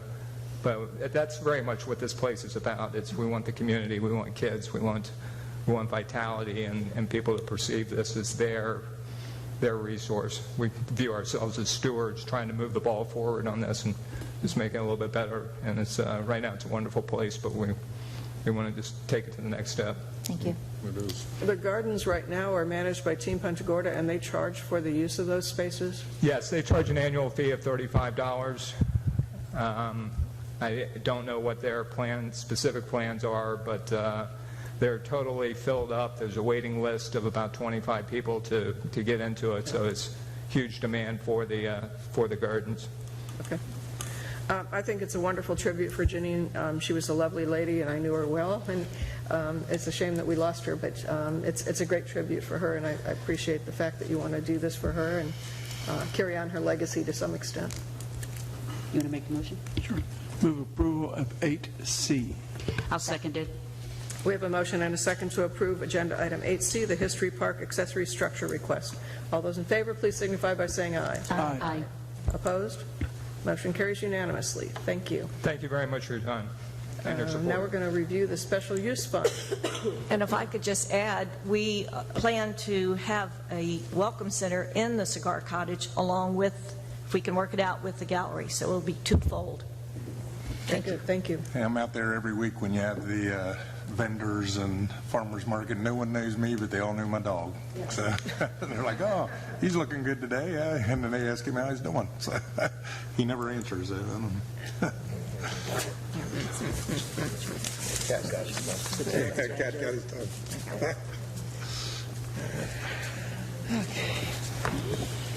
Good afternoon, Kristen Simeone, Finance Director. So we have the special use fund to go over, and I can probably zoom in if we need to look at anything in particular. The left-hand screen of the sign of the slide was what was presented at the July 5th council meeting, and that was a projected balance of what would be happening by 9/30/2023. So there were 3 sections. There was the Fisherman's Village section, then there was the storm section, if you will, which included the FEMA recoveries, insurance recoveries, and expenditures, and then the 3rd section, which was like all other types of funds that were coming in. So now we're updating you as of February 7th through 9/30. So basically, where did we end up the fiscal year at? So again, we have all the receipts to date for the Fisherman's Village, and then what we've actually spent through 9/30/2023. The remaining funds on those projects that were approved by council with those funds are off to the very, very right. So the total balance of the Fisherman's Village money is $2,256,868.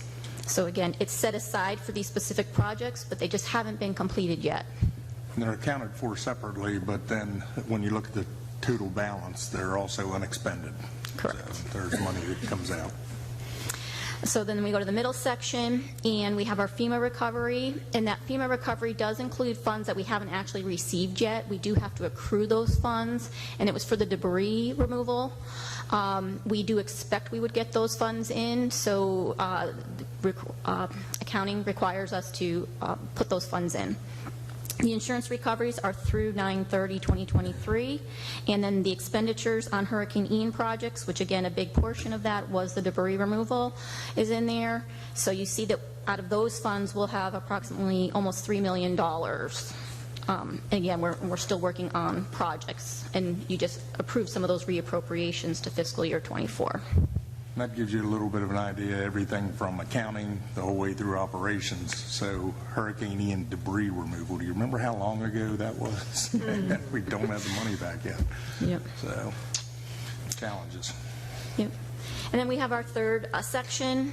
We have our local fiscal recovery funds, which is from the American Rescue Plan. We have $2,445,907. Then we have a reserve set aside from Hurricane Charlie, $370,000, and that's just for the audit period. We finally closed that project out years and years after Hurricane Charlie. I mean, it was only like 2 years ago, maybe 2.5 years ago, that we closed out Hurricane Charlie with FEMA. Then you have your undesignated reserve balance, and the amount that we're showing here is before the affordable housing loan and the DECO standards fund, the money for the DECO standards. So that's just because that's what's still in the balance at 9/30/2023. So that usually came from interest or other types of funds from years ago. So the council has approved use of the interest income for the decorative standards of $175,000 in the fiscal year 24 budget. And then also the approved use of the interest income for affordable housing of $340,000. That was just occurred in the beginning of the fiscal year.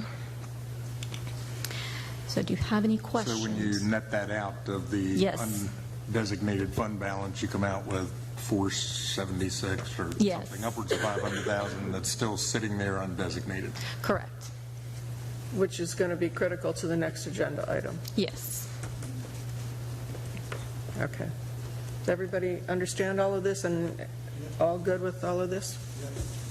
I'd actually like to see and I think you're doing an amazing job with this, but I'd actually like to consider taking this money and reallocating it to our infrastructure, because we have a lot of issues going on and we've got a lot of stuff.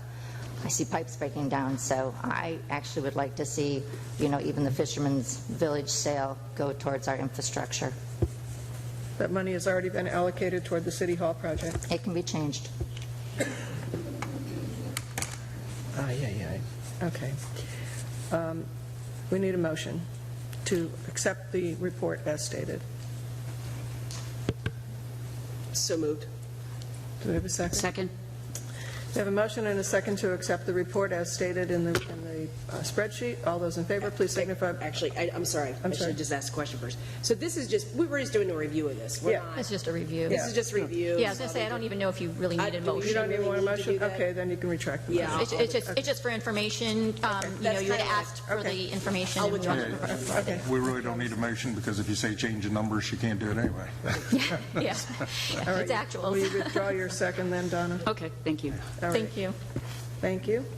All right, we're going to move on to the Tiki Point Living Shoreline Grant Agreement.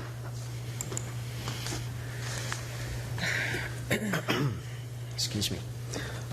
Mitchell Austin, Urban Design.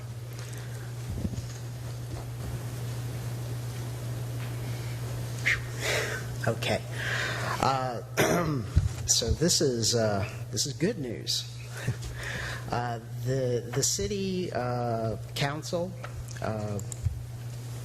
in 2021 authorized the city staff to apply for a statewide flooding and sea level rise resiliency grant. This grant program is a key component of the state resilience plan, and the city applied for 2 grants. One was for the update of the city's vulnerability analysis, which is in our climate adaptation plan, which that project was actually kicked off yesterday with our consultants. We're happy about that. And the other grant application is for the Tiki Point at Harbor Walk Living Shoreline project. The purpose of this project is to design, engineer, construct a living shoreline pilot project in a location along existing seawalls on the shore of Charlotte Harbor. The project is designed or is intended as the first part of a multi-phase strategy to protect the shoreline and enhance water quality.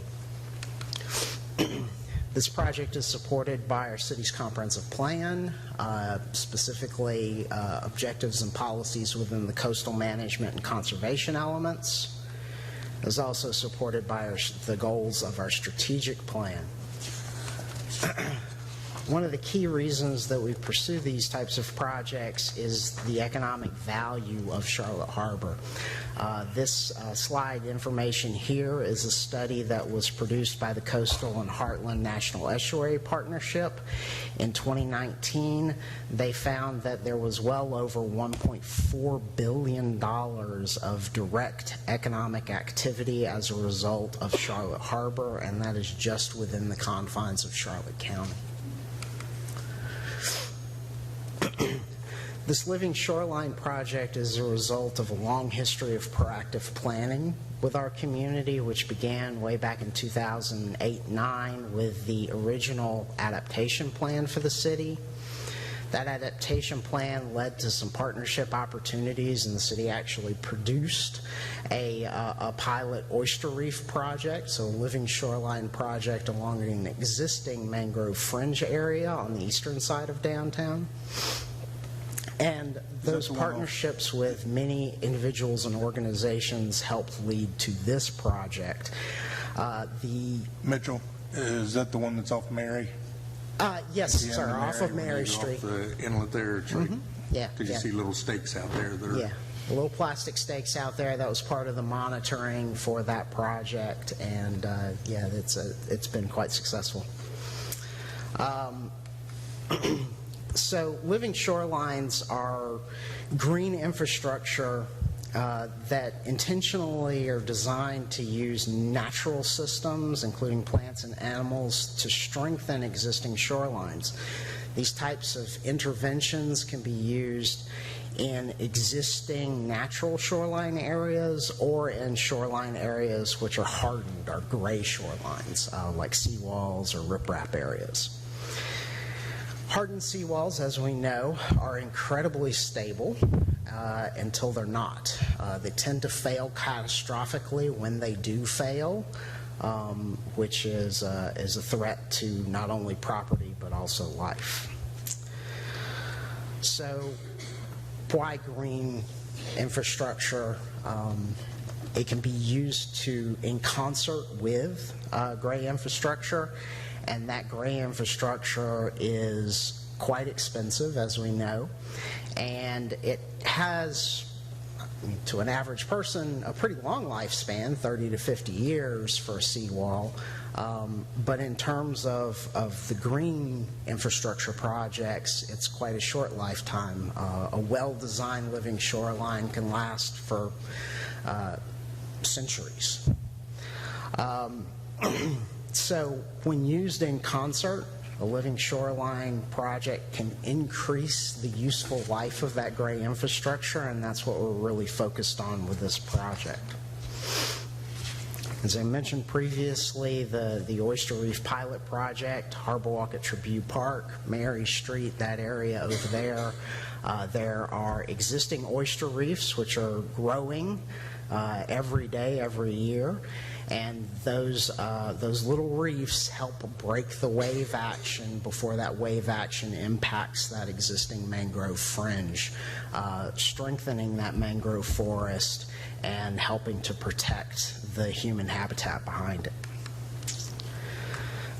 The Tiki Point Living Shoreline Project, as I mentioned, is really phase one of a strategy to develop living shorelines across the Charlotte Harbor shoreline. And it's intended to serve as a practical model for how to use these types of systems, natural systems, to make our shoreline less vulnerable to the short-term future impacts of storms, as well as long-term impacts of sea level rise, which we are experiencing. Additionally, we hope that this project will serve as a model for other communities along Charlotte Harbor and throughout our wider region. So the grant application in this project is really based on some hard work that was done in 2018. We had a great partnership with all of the fine folks that you see there, from the National Estuary Partnership, the Nature Conservancy, an engineering firm, Florida Department of Environmental Protection, as well as the property owner there at the Four Points Sheraton, to model this area, to collect data, and to result in a site-specific study to ensure that this was feasible and possible in this location and what solutions may be available.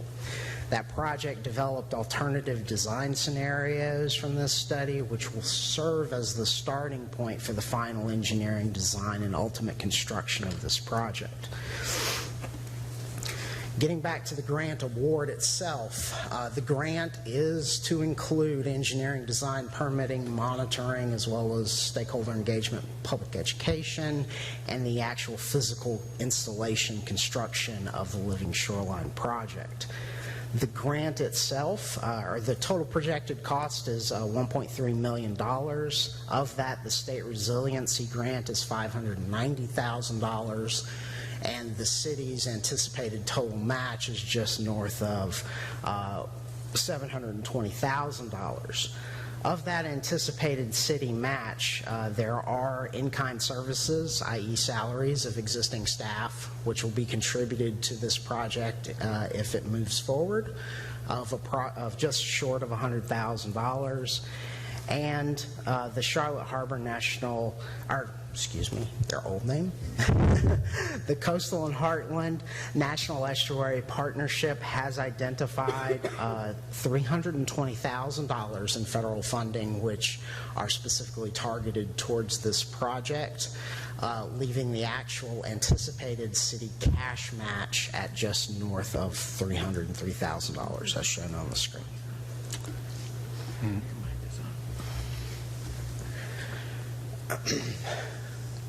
And the city staff is recommending, approval of approval to move forward with the grant award, and for the city manager to sign the same grant agreement. Melissa, a couple questions. So I know actually in your presentation it went over kind of the advantages of having something like that when it comes to mitigation of a seawall. I'm just trying to put dollars to actual as far as if that seawall were to fail, how much is that living shore going to be a protectant of that seawall? I mean, I think you kind of explained that a little bit. The other question would be, if this was moved forward and then it was planted and everything was growing, is it going to have any adverse effect on boats that won't be able to get near it? And if it got damaged in a hurricane, are we obligated to replace it? I know when you have mangroves and things that there's a lot of different policies as far as how that can be treated and cut and maintained and all that stuff. So if you could just address some of that. Of course.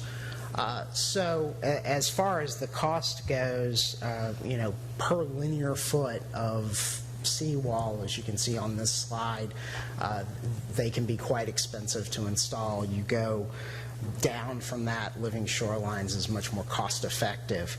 It doesn't provide the same level of protection, especially when you have a built environment that's right up against that shoreline edge like we have in our downtown area. So using both in conjunction is creating a system that helps preserve or extend or mitigate the potential loss of that seawall that exists, that hardened shoreline. In this location, which is adjacent to the Tiki, right there by 41 northbound, the property owner, the upland property owner, has a submerged land lease for a marina facility. So with that submerged land lease, this entire project is outside of that area with the exception of the connecting to the upland area, which is this red highlight on the screen. Excuse me, trying to get my cursor onto the screen that everybody can see. So this red highlighted area, that is the actual location of the submerged land lease for the marina facility. So their docking and everything is waterward. So this is specifically designed in the engineering study to ensure that we're not interfering with the potential navigation. So this is already baked into the process and was a critical factor in the original preliminary engineering study design, and will be critical in the actual implementation should the city move forward on this. And I did meet with Mr. Surreal and Craig Holt last week, and they fully support this and said specifically that this was outside of their plans, and they asked if we were going to move forward, at which point I asked if he had $300,000, and didn't quite go well, but actually they're very supportive of this, and they're also supportive of even potentially providing a little cash to help improve some of the surrounding, like underneath the bridge, where the other one we have a mural, this one we do not, those type things, and also on the front side of even the dockage that they have there, they were supportive of working with Czech for the juvenile oyster hangars that they came in and talked to us about. They said they would be willing to take a look at that as well. Mitchell, I have a question. How are we going to ensure that those mangroves don't grow up high and obscure the view for everyone who goes to the tiki hut? Because that's a big deal for those people that go there all the time. And that will also be a critical part of the design process. You know, in the cutaway diagrams that we show here, you know, they're showing mangroves growing in specific areas, but this is just one slice of the puzzle. So this would really be like right over here. So we would use the mangrove planting areas strategically to buffer the view of things we don't want to see, like the side of the bridge, which would help mitigate noise damage and mitigate the noise intrusion onto the property from the bridge and the traffic. So we're definitely focused on making sure that whatever mangrove plantings we put in are strategically located so that they will not impede view and that they serve other purposes as well as the purpose of helping hold the shoreline together. And if you don't maintain them, they'll grow high and... Oh, that's my point. I mean, right, and maintenance will also be a critical factor in any locations where it's recommended that we put mangroves, that we be able to maintain them at a specific height if there is the opportunity for them to impede view. You can't just come in and cut 50% of them off, because so there's going to have to be an ongoing trimming process all the time, because otherwise these things grow like weeds. And, oh, yes, they do. And I've had complaints about Ponce Park for the same reason, because you used to be able to sit in the park, even in the parking lot, and you could see the water, and now you cannot.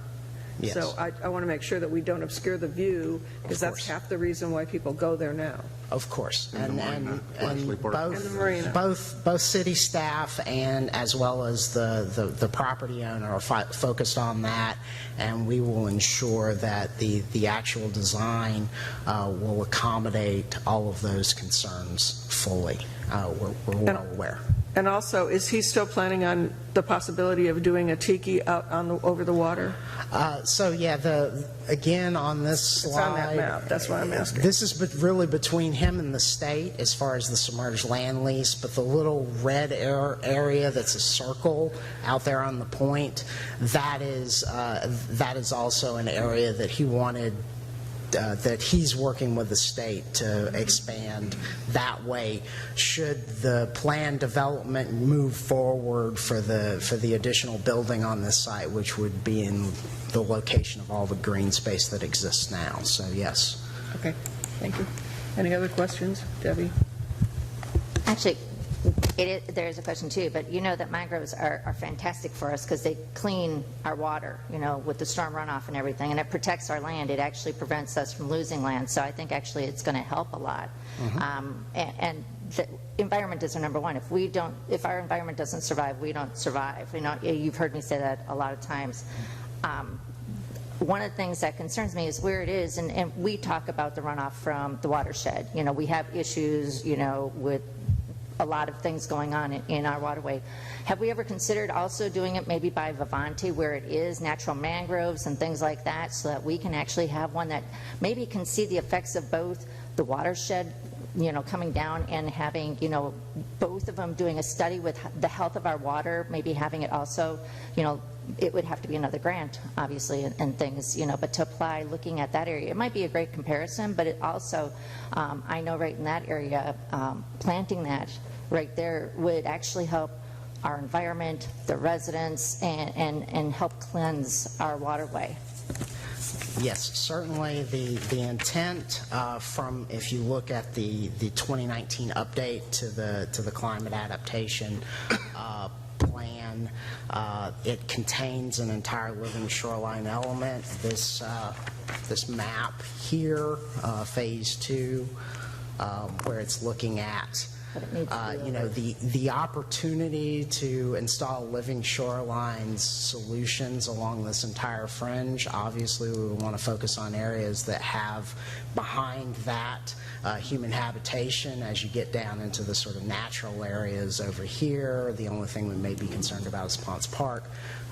But yes, we're definitely, in the long-term view, from a planning perspective, we're looking at those things and want to consider those.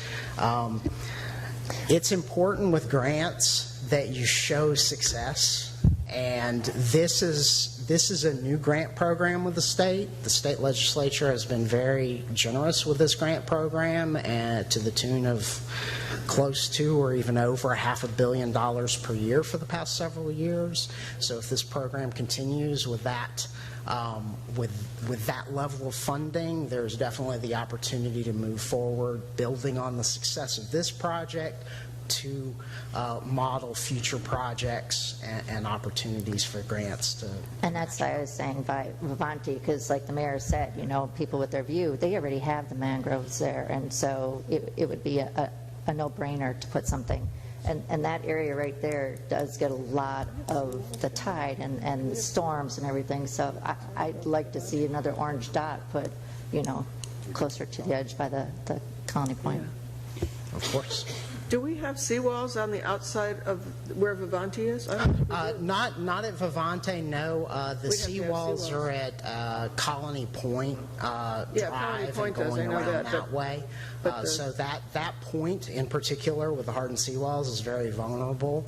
As you move to the Vivante frontage, there's actually a thin strip of land where the mangrove fringe is that is state lands. That's the Florida Forever. That's where they tried to get the cut part of the buffer preserve. So if we were to look at any projects there, we would have to partner with the state directly because they're the upland owner to do living shoreline enhancements there. But it is definitely a possibility and an opportunity moving forward, especially the Florida Department of Environmental Protection is the agency tasked with running this grant program, so they're very focused on enhancing the environment with these projects, and they're very. That agency was encouraging the city to apply for this grant program because they knew that we had this type of project in the pipeline. So now we get to the point where we have to talk about the funding, because all told, it will cost the city $1 million or thereabouts. And we've already got $722,000, that's city total match, that's already accounted for. And they're asking for us to come up with another $303,000, which brings us to the previous council agenda item, which is the special use fund. And with all of the expenses that were already accounted for in the special use fund, we have approximately $400,000 left. Is that what you said? 476 almost 5, and 722 is those three numbers below equal 722. So we would need about $300,000 now, plus the 590 in the resiliency grant, and that'll give us 1.3. Okay, so that is a possibility to fund it if we so choose to fund it. Which, in my opinion, I think it makes a lot of sense. I think this is something that I think is going to be good for the environment, for the community, for the seawalls, for property values, and everything else. So, Donna? Okay, as the council member who's on Chinep, I know that this project's extremely important to them. I think it would be very good for us to proceed with our commitment. It would be very visible, and certainly in keeping with what we all care about, which is our water quality and the health of the harbor and the shoreline. So I understand it's a financial commitment, and our resources are scarce, but I think this is an investment we need to make. All right, so does anyone have an issue if we were to consider using some of those funds from the special use fund to fund the $300,000? May I? Yes, you may. I just had a question, though. You had said, so the actual city is going to be possibly putting in $300,000 in the game, correct? For the the remaining match that isn't accounted for.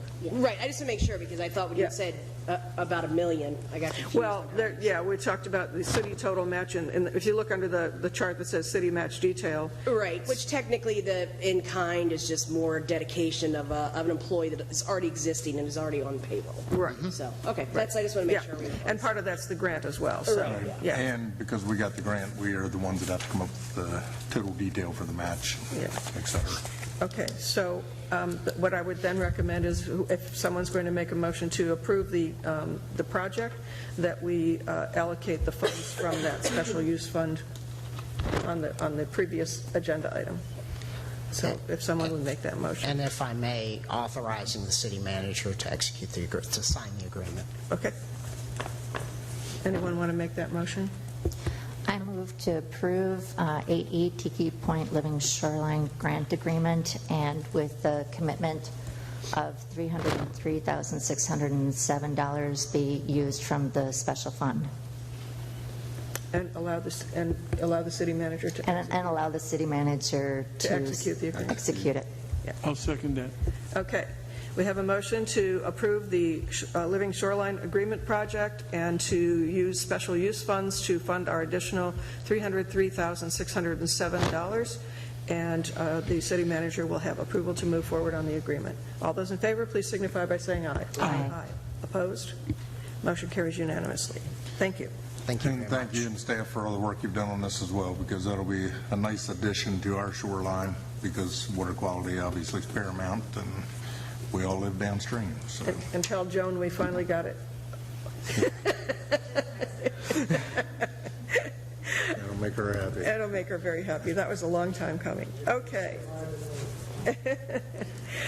Okay, and then we have the Charlotte County intent to seek urban county qualification for the Community Development Block Grant Program for FY 2025 to 2027, and City of Punta Gorda's option to participate. Who's going to do this? Anybody? Well, we can all chime in. I can't even spell CDBG, so I'm not sure what we're doing. But actually, the Community Development Block Grant is a federal program under HUD, so Housing and Urban Development. And generally, when you have those grants that are awarded to the qualified agency, you have to have a urban county qualification, and the county can get the CDBG money, and we can partner with them as a city, qualified city.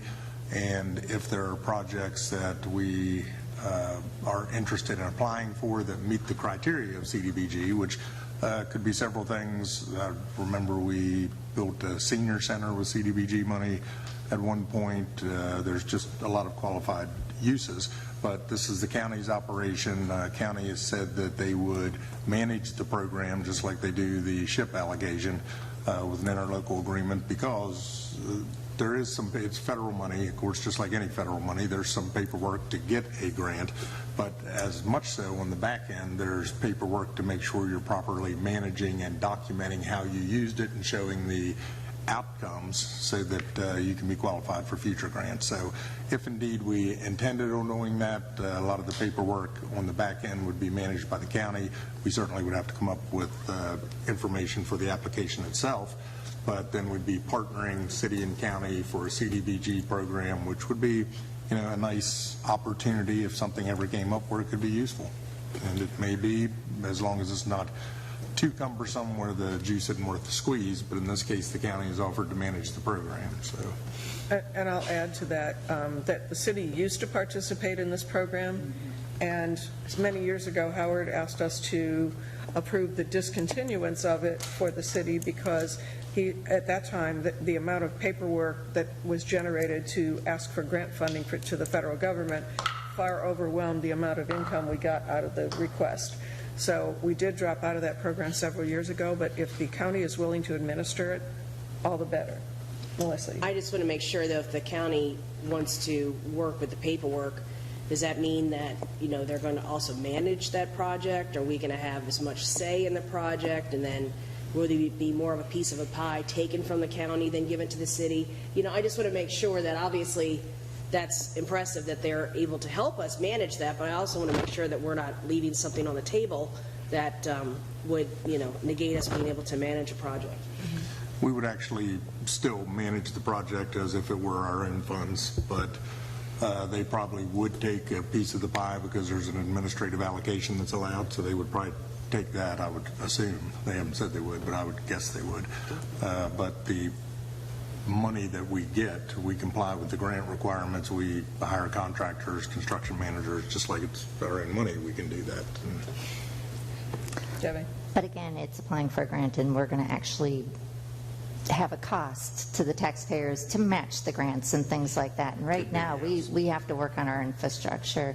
It seems like there is going to be, if we say yes to this, then they can apply, then we have extra costs because now we've applied, we already approved, and we're going to have to approve it, and then all of a sudden they'll be like, oh, there's a grant for this much, but you're going to have to spend X amount of money. So again, it'll be a cost to the city overall.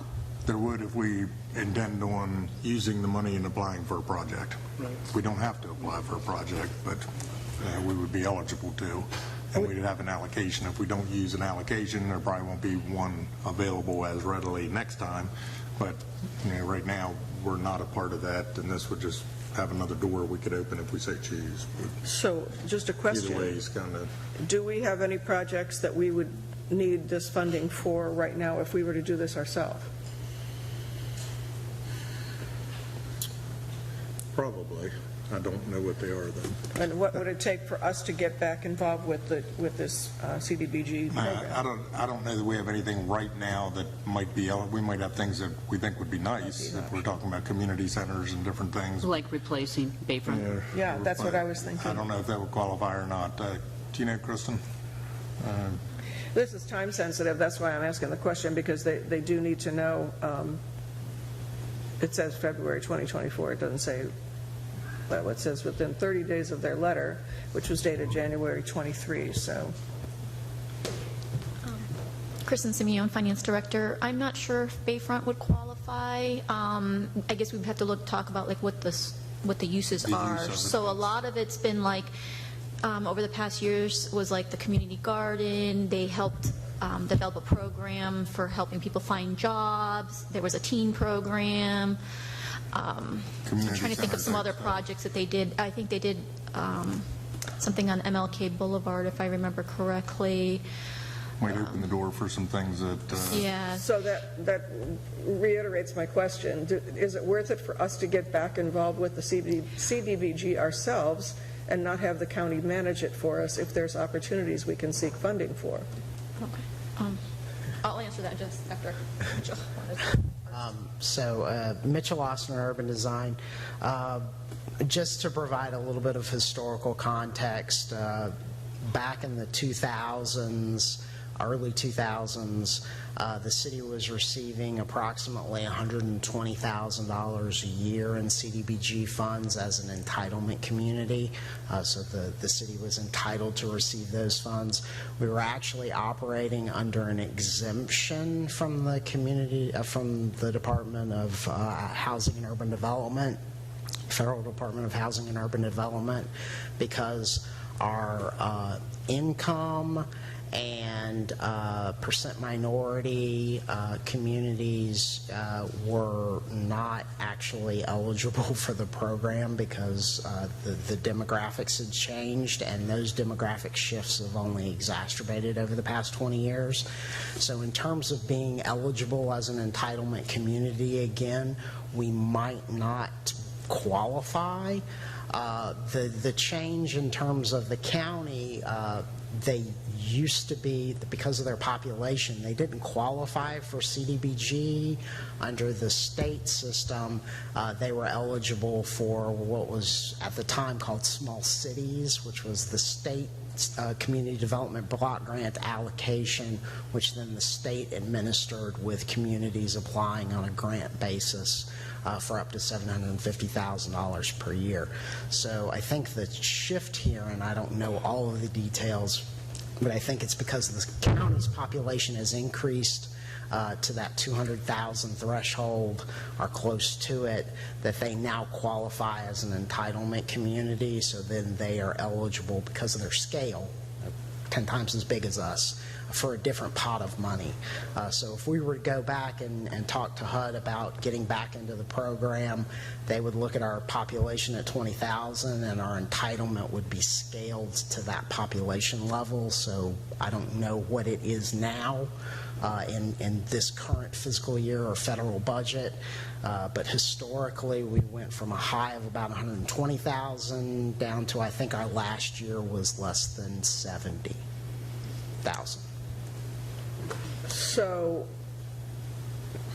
I can answer next, if that's okay. Yeah. So I would say, no, it would not be worth it for us to get back into it. And again, when he was talking about that we were getting less and less money, again, these are federalized dollars. So when we went to do the projects, some of the, the community garden, I think, project was twice as much as what it could have been if we had just done it on ourselves. That's why I was asking the question, Yes. because I want to know, what does it mean to us if we decide we want to try to get back in it, or...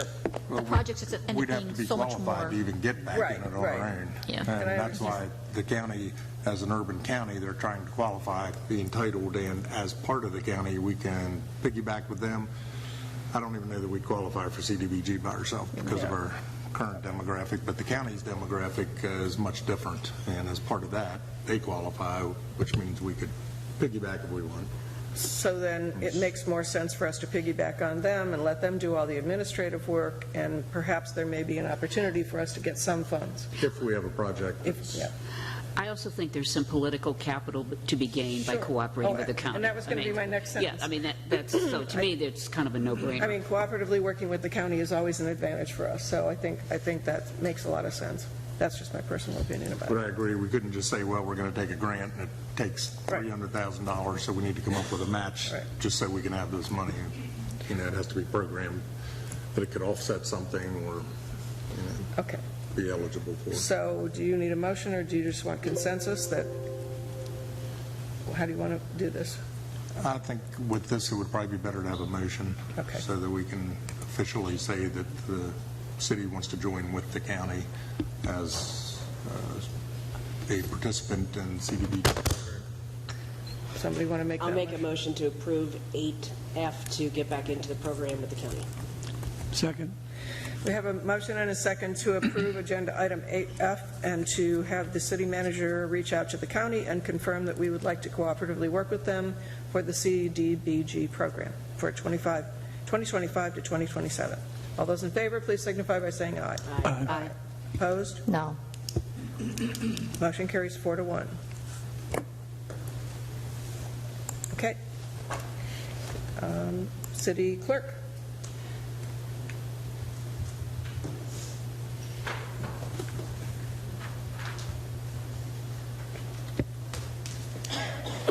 Good afternoon. City Clerk Sarah Welch for the record. Under announcement of vacancies, we have one contractor and one consumer advocate seat on the building board. We have one regular and two alternate seats on the code enforcement board. We have one seat for an arts representative on the donation review committee. We have one regular and two alternate seats on the historic preservation advisory board and one regular seat on the utility advisory board. Then, under nominations, we have one historic nonprofit representative. I'm so sorry. Can you still hear me okay from back here? Yeah, that's okay. a little better, yeah. Ms. C.J. Metcalf's term will expire on April 26th. She is interested and eligible for reappointment. At this time, you may nominate and reappoint her. I nominate to reappoint C.J. Metcalf. You move to? I move to. Did you say nominate and reappoint? I move to nominate and reappoint C.J. Metcalf. Okay. Do we have a second? We do not have a second, so the motion fails for a lack of a second. Okay. Is anyone interested in? My suggestion would be to re-advertise it and see if we can get other people to put their name in for that seat. Okay. Okay. And then under the Historic Preservation Advisory Board, we have one regular seat. Mr. Stephen Valdez currently serves on the Board of Zoning Appeals. However, that is scheduled, well, not scheduled yet, but will likely sunset shortly when the LDRs become effective. He is interested in serving and is eligible for appointment to the unexpired term on the Historic Preservation Advisory Board. At this time, council may nominate and appoint him. Anyone? I think what we're seeing is that we only have one person who's applying for some of these, and maybe we want to wait and see if we get additional names. Is he the one who is the veteran and also went through Citizens Academy? I'm uncertain off the top of my head. I didn't hear that. No. I wasn't sure if he was the gentleman who, I thought I read something where one of the gentlemen went through Citizens Academy and also is a No, veteran. it wasn't the one. No, not here this morning. I'm talking about Mr. Valdez. I will note the Historic Preservation Advisory Board does currently have 4 seats that are open, and some of them have been open for an extended period of time. So we really need a quorum for that committee, is that what you're telling us? We haven't had an issue yet. We technically have enough members to make a quorum. However, if we have people who are out of town or sick, we could run into an issue where we are unable to hold a meeting. He has served on the Board of Zoning Appeals for some time, and he has been a good member there. So does anyone wish to nominate and appoint Mr. Valdez? We could nominate if you want and then proceed to appointments, and if we get anyone else in the meantime, we could nominate them as well. Nominate and appoint Mr. Valdez. Do we have a second? I'll second that. We have a motion and a second to nominate and appoint Mr. Stephen Valdez to the Historic Preservation Advisory Board. All those in favor, please signify by saying aye. Aye. Opposed? Motion carries unanimously. And then under the Punta Gorda Housing Authority nominations, Ms. Sheila Dabney has expressed an interest in serving and is eligible to do so. At this time, you may nominate and appoint her, or hold for additional applicants. I would like to nominate and appoint. Second. We have a motion and a second to nominate and appoint Ms. Sheila Dabney to the Punta Gorda Housing Authority as the tenant representative. All those in favor, please signify by saying aye. Aye. Opposed? Motion carries unanimously. And she was the one that was here earlier and introduced herself. Yes. And this particular representative must live in the Housing Authority, in one of the units of the Housing Authority. So that's a critically important piece of that board. Okay, so that's all taken care of. Thank you. Thank you. City Manager. There were just a couple things I wanted to update you on. I'm so sorry. Hold on. Go ahead. There was one other board appointment for urban design, if they'd like to present that. Oh, the Affordable Housing Advocacy. Mitchell Austin, for the record. So we have the appointment to the AHAC committee. The previous appointee by City Council is no longer with the city, so we need to appoint a new representative. Do we have anyone that has put their name forward? Sorry, I don't have the paper in front of me. Danielle? It says recommends Danielle, the city senior project manager, be appointed to the position, and Brittany Meltzer, planner, one will serve as their alternate. Correct. That's what I was confused on, is who was the primary and who was the alternate. So the city project manager, Danielle, would be, we recommend as appointment as the primary, with Brittany designated as our alternate in case there's a schedule conflict. Okay, does someone want to make that motion? City days. We need someone to make that motion. I thought you did. Didn't you, Melissa? I didn't, but I will. So moved. Second. Okay, we have a motion and a second to appoint Danielle Berhel as the city's liaison to the Affordable Housing Advisory Committee, and Brittany Metzler as the alternate. All those in favor, please signify by saying aye. Aye. Opposed? Motion carries unanimously. Thank you very much. Okay, now City Manager. Just to update on a couple things, if you're watching code enforcement, et cetera, obviously we're still trying to get some of the buildings that have been previously damaged out of our site. One of those I would expect on the Waterfront Hotel. We'll see some fencing go up in the next couple weeks, and subsequent to that, there will be work that the allowance is still several months if indeed the work commences, but hopefully we'll start to see something happen there.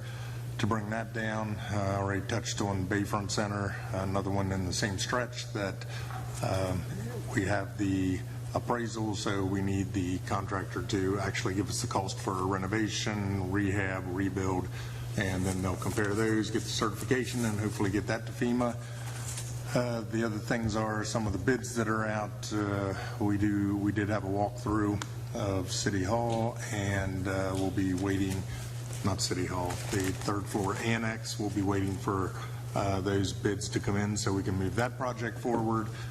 We certainly have had the Cooper Street Rec Center out on the street, and that'll be closing tomorrow, and we'll then be able to discuss how many bids we have and who has bid on that as we begin the evaluation. And we have the meter reader bid that's also closing, so we can get some of those people on the street reading meters and free up our people to actually start some of the repairs that we need to do as we move forward with that system. Okay. Anything else, Donna? Question, when do you anticipate that we will see, staff's rankings of the bidders for Cooper Street? 2027. That wouldn't surprise me. Hopefully sooner. Yeah, hopefully sooner. Well, that, the bar is way up here. It is, or way down here, actually. Let's see, we'll have that in tomorrow, so they'll have to evaluate for qualifications, and we'll start reviewing. Should be probably, it'll be in March. Okay, because we have a 6-month tenant, so that's why I was asking. And it will be in March. Okay. City Attorney. Nothing further, thank you. Okay. City Clerk, anything additional? Okay. I have a couple of quick things. First, I would like to apologize for those who have been trying to watch the video today. Apparently, it has gone on and off numerous times, and I was told earlier that it was working, and it actually wasn't at the time that I said that. So my apologies if anybody heard that and found that it wasn't working. Within the next 24 to 30 hours or so, the actual video of the meeting will be posted on the internet, so it will be available for those who wish to watch it retroactively. The complete video. The complete video, yes. And I'd also like to clarify that those who watch the video don't participate in the meeting, so contrary to one of the comments that was made earlier, the citizens who watch by video do not actively have any input on the meeting or any of its outcome. I just want to bring a couple of things to the city's attention, and I've talked to the city manager about this. We're having an increasing number of problems again with hyperfiber, and that is where our water mains are breaking. It's not that the system is failing us. Excuse me. Hyperfiber has broken water mains in about 7 or 8 places again over the past 2 weeks. Twice on Jamaica Way, and I call it Jamaica Lake because the entire road was underwater. And I saw it before the city manager even knew it had happened, because it happened very quickly and the water was just going everywhere. I know that the city manager has been in touch with them, as was I. I communicated with them over the weekend. I also had a resident that complained to me that their internet was out from CenturyLink because Hyperfiber cut one of their lines. And I'm having a very difficult time getting a hold of anyone at CenturyLink. So if anyone on staff has a current contact that I can reach out to, I would be happy to hear from you. But the resident was told on February 1st that they would not have internet back until February 9th, and that is unacceptable, absolutely unacceptable. So I think we need to remind Hyperfiber that they need to be a little bit more careful. And I know that there's a couple of situations where they may or may not have been in error completely, but they did break water mains in several different places. So I'm really upset with this again. And I just want to do a quick recap. The city manager, the vice mayor, and I went to Tallahassee last week because there are a number of things going on in Tallahassee that are very concerning to the city. And I mentioned this at the last council meeting, but things, as I mentioned at that meeting, things are starting to go very, very, very quickly up there. We haven't even had time to write letters to the legislature because things happened that quickly. Some of these bills that are going on in Tallahassee are literally going by 2 and 3 subcommittees in a week, and we don't even have time to react to what's going on. The bill about the homestead exemption is it's passed through several subcommittees in the House. There is no companion bill in the Senate, so we don't know if that's going to go any further or not. That would represent, if we lost that money, $637,000, about 0.15 on the millage rate. right. So we would have to consider raising the millage rate if that homestead exemption passes and it goes to a voter referendum and gets approved in November. The second bill is with regard to the utility surcharges, where the state legislature wants to discontinue allowing any municipality in the state to charge a surcharge for water customers and sewer customers who are within their utility service area but are not annexed into the city. We currently charge a 25% surcharge to several thousand homes in the community that are not annexed into the city. That would record us a net loss of about $1.1 million a year to our utility fund if that gets withdrawn. That is serious. That is, and we're a small community compared to a lot of other bigger cities. So strongly oppose that one. Again, it's gone through numerous committees, and that has a House and a Senate bill. So it is moving through both sets of committees, and that's a very big concern. And there's another one that is regarding the millage rate. That the millage rate possibly would have to have a supermajority for any council anywhere in the state to approve a millage rate increase, which could greatly hinder things moving forward and approval of a budget on an annual basis. There's a lot of bills like that that are happening really quickly. Business tax receipts. Business tax receipts is the other one. Business tax receipts, the state wants to repeal all municipalities' ability to charge a business tax receipt for registering their business in the city that they're in. That would net us $100,000 plus per year in our annual budget. Those three dollar amounts all by themselves could greatly cripple a city like this. I participate in the Florida League of Cities Advocacy Committee. Florida League has been monitoring all of this very strongly, and they're lobbying against those 3 bills very strongly. I just want to make sure that everybody's aware that this is going on in Tallahassee, and with every time that they try to chip away at home rule, this really is concerning to a city of our size or smaller. So those things we talked to our legislators about. We had 3 legislative priorities that we had brought forward when we did the legislative delegation. And the seawall project is the one that has floated to the surface in the Senate and the House. And we had asked for $4,740,992. So initially, the Senate has earmarked $350,000, which is the minimum allowance for all projects that are tentatively even going to be put on the budget for this year. With our conversations that we met with everyone last week, we met with Representative Grant, Rep. Roach, and Senator Albritton. We met with the chair of the Appropriations Committee, Administrative Aid, Legislative Aid, I should say, in their office, and we also met with the Governor's Office of Budget and Appropriations, and we expressed our concerns about all of that. The budget in particular was concerning because we certainly would love to have more than $350,000 to help with our seawall project, and we're really hoping that that is just a start.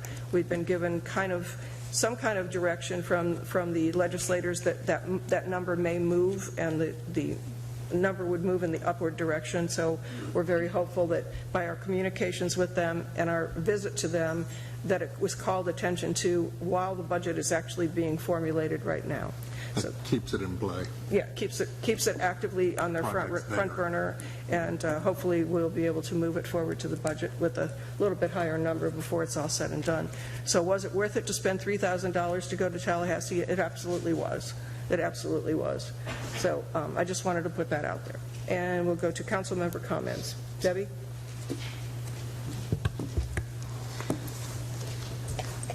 And And whether it was right or wrong, I think going up to Tallahassee should have been discussed with council members and what you were going to discuss to go up there.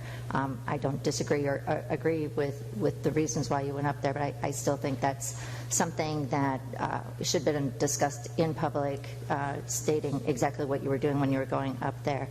Second, I was wrong, and I didn't mean for people to interpret that I was calling Mr. Murray a liar. I was not calling Mr. Murray a liar.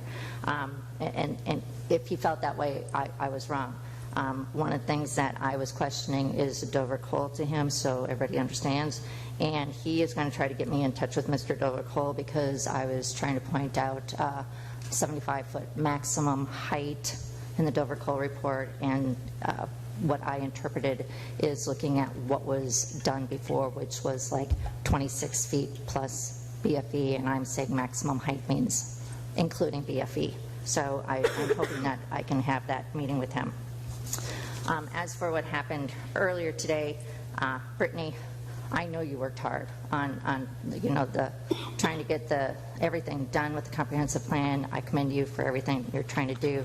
I do think that with the FAR, what I heard all the time was we need more commercial. Taxpayers are paying 90% and everything like that. And with what just passed today, we have increased dwelling units for residents and decreased commercial. And so that's going to actually, in the long run, cost taxpayers more money. And I know in the comprehensive plan, it talked about the Jones Loop Annex, reducing taxpayers 89 to 80%, and yet the only thing we've done is annexed in residential. Also with the intensities, do you understand that by what you just approved today, that Fisherman's Village can actually be torn down and condos can be placed there? There's no protection there. We did talk about the maps being inaccurate, and we keep on saying, oh, we've done all these for years. Well, I think Dover Cole was actually about the LDRs and the comp plan. It was not about the specific comp plan itself. And I'm not sure everybody understands, no matter how much we approve a comprehensive plan, that vacant lot on City Marketplace can always stay vacant. That's the property owner's right to leave that land vacant. So no matter how much we try to do for that comprehensive plan to try to entice somebody to put something there, it may never happen. And I think that's extremely frustrating. And then also with Miss Waxler, who, I've heard her talk before at several different places, and it seems like let's just say if I was a developer, I would definitely hire her. Town hall meeting, February 29th, I would like to discuss future land use with anybody who would. I will be listening to the residents and hearing input from you. Melissa? Not today. Donna? Nothing, thank you. Bill? Allow me just a little leeway here, Mayor, if you would. This is the 20th year that Charlie came through here. And one of the things he did was he lifted the roof off the old courthouse, and unfortunately didn't put it back in the same place. And so it was a big problem. And we had naysayers even back then who said, nope, don't put any money in it, let's tear it down. And a sweet lady who's very affluent in this area who passed away last year, Gussie Baker, put together a committee with Kathy Johnson. If you ever want to hear what a bad day is, come see me and I'll tell you the story of Kathy Johnson. Linda Wilson, myself, and a whole bunch of other people went to work and raised that money for that particular building to be saved. And it was saved so we could put it in perpetuity so that people and future residents can come up there and see how that courtroom was laid out, so that, and all the trials and stuff that was up there. And trust me, if you've ever seen some of that stuff, there was some huge trials held up there in that second floor. Then maybe a month ago or something like that, we had a group of citizens go up there and measure it. The supervised election stuff were watching them on closed circuit television, doing that while they were up there.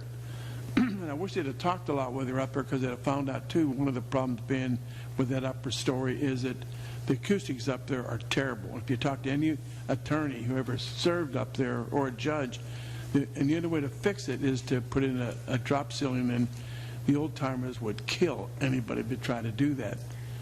So that was okay. I kind of surmised why they were measuring. given who they were. But the problem that bothers me is we've worked extremely hard to work back with the county where we can have those joint meetings.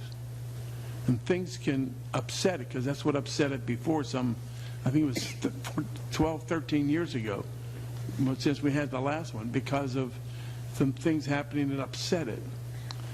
And that's almost what happened now. We had an individual call the county, want to have a meeting with the county administrator, and the county administrator said, no, I won't do that unless it's with Greg, and then it was withdrawn. But what happened was all the consequences of everything I just told you is we got the supervisor election who's really upset. We got some county commissioners who were upset. We got the county administrator wondering what the heck's going on over here. And we got Greg Murray, who's doing an outstanding job, who was circumvented, and that shouldn't have happened. And we've got to, one of the things that's been bothering me, I mean, really bothering me, we're not working as a team up here on this dais. We're just not. And we need to start working as a team and not I. And that's all I have to say. Okay, thank you. All right, there being no further business, we are finally adjourned.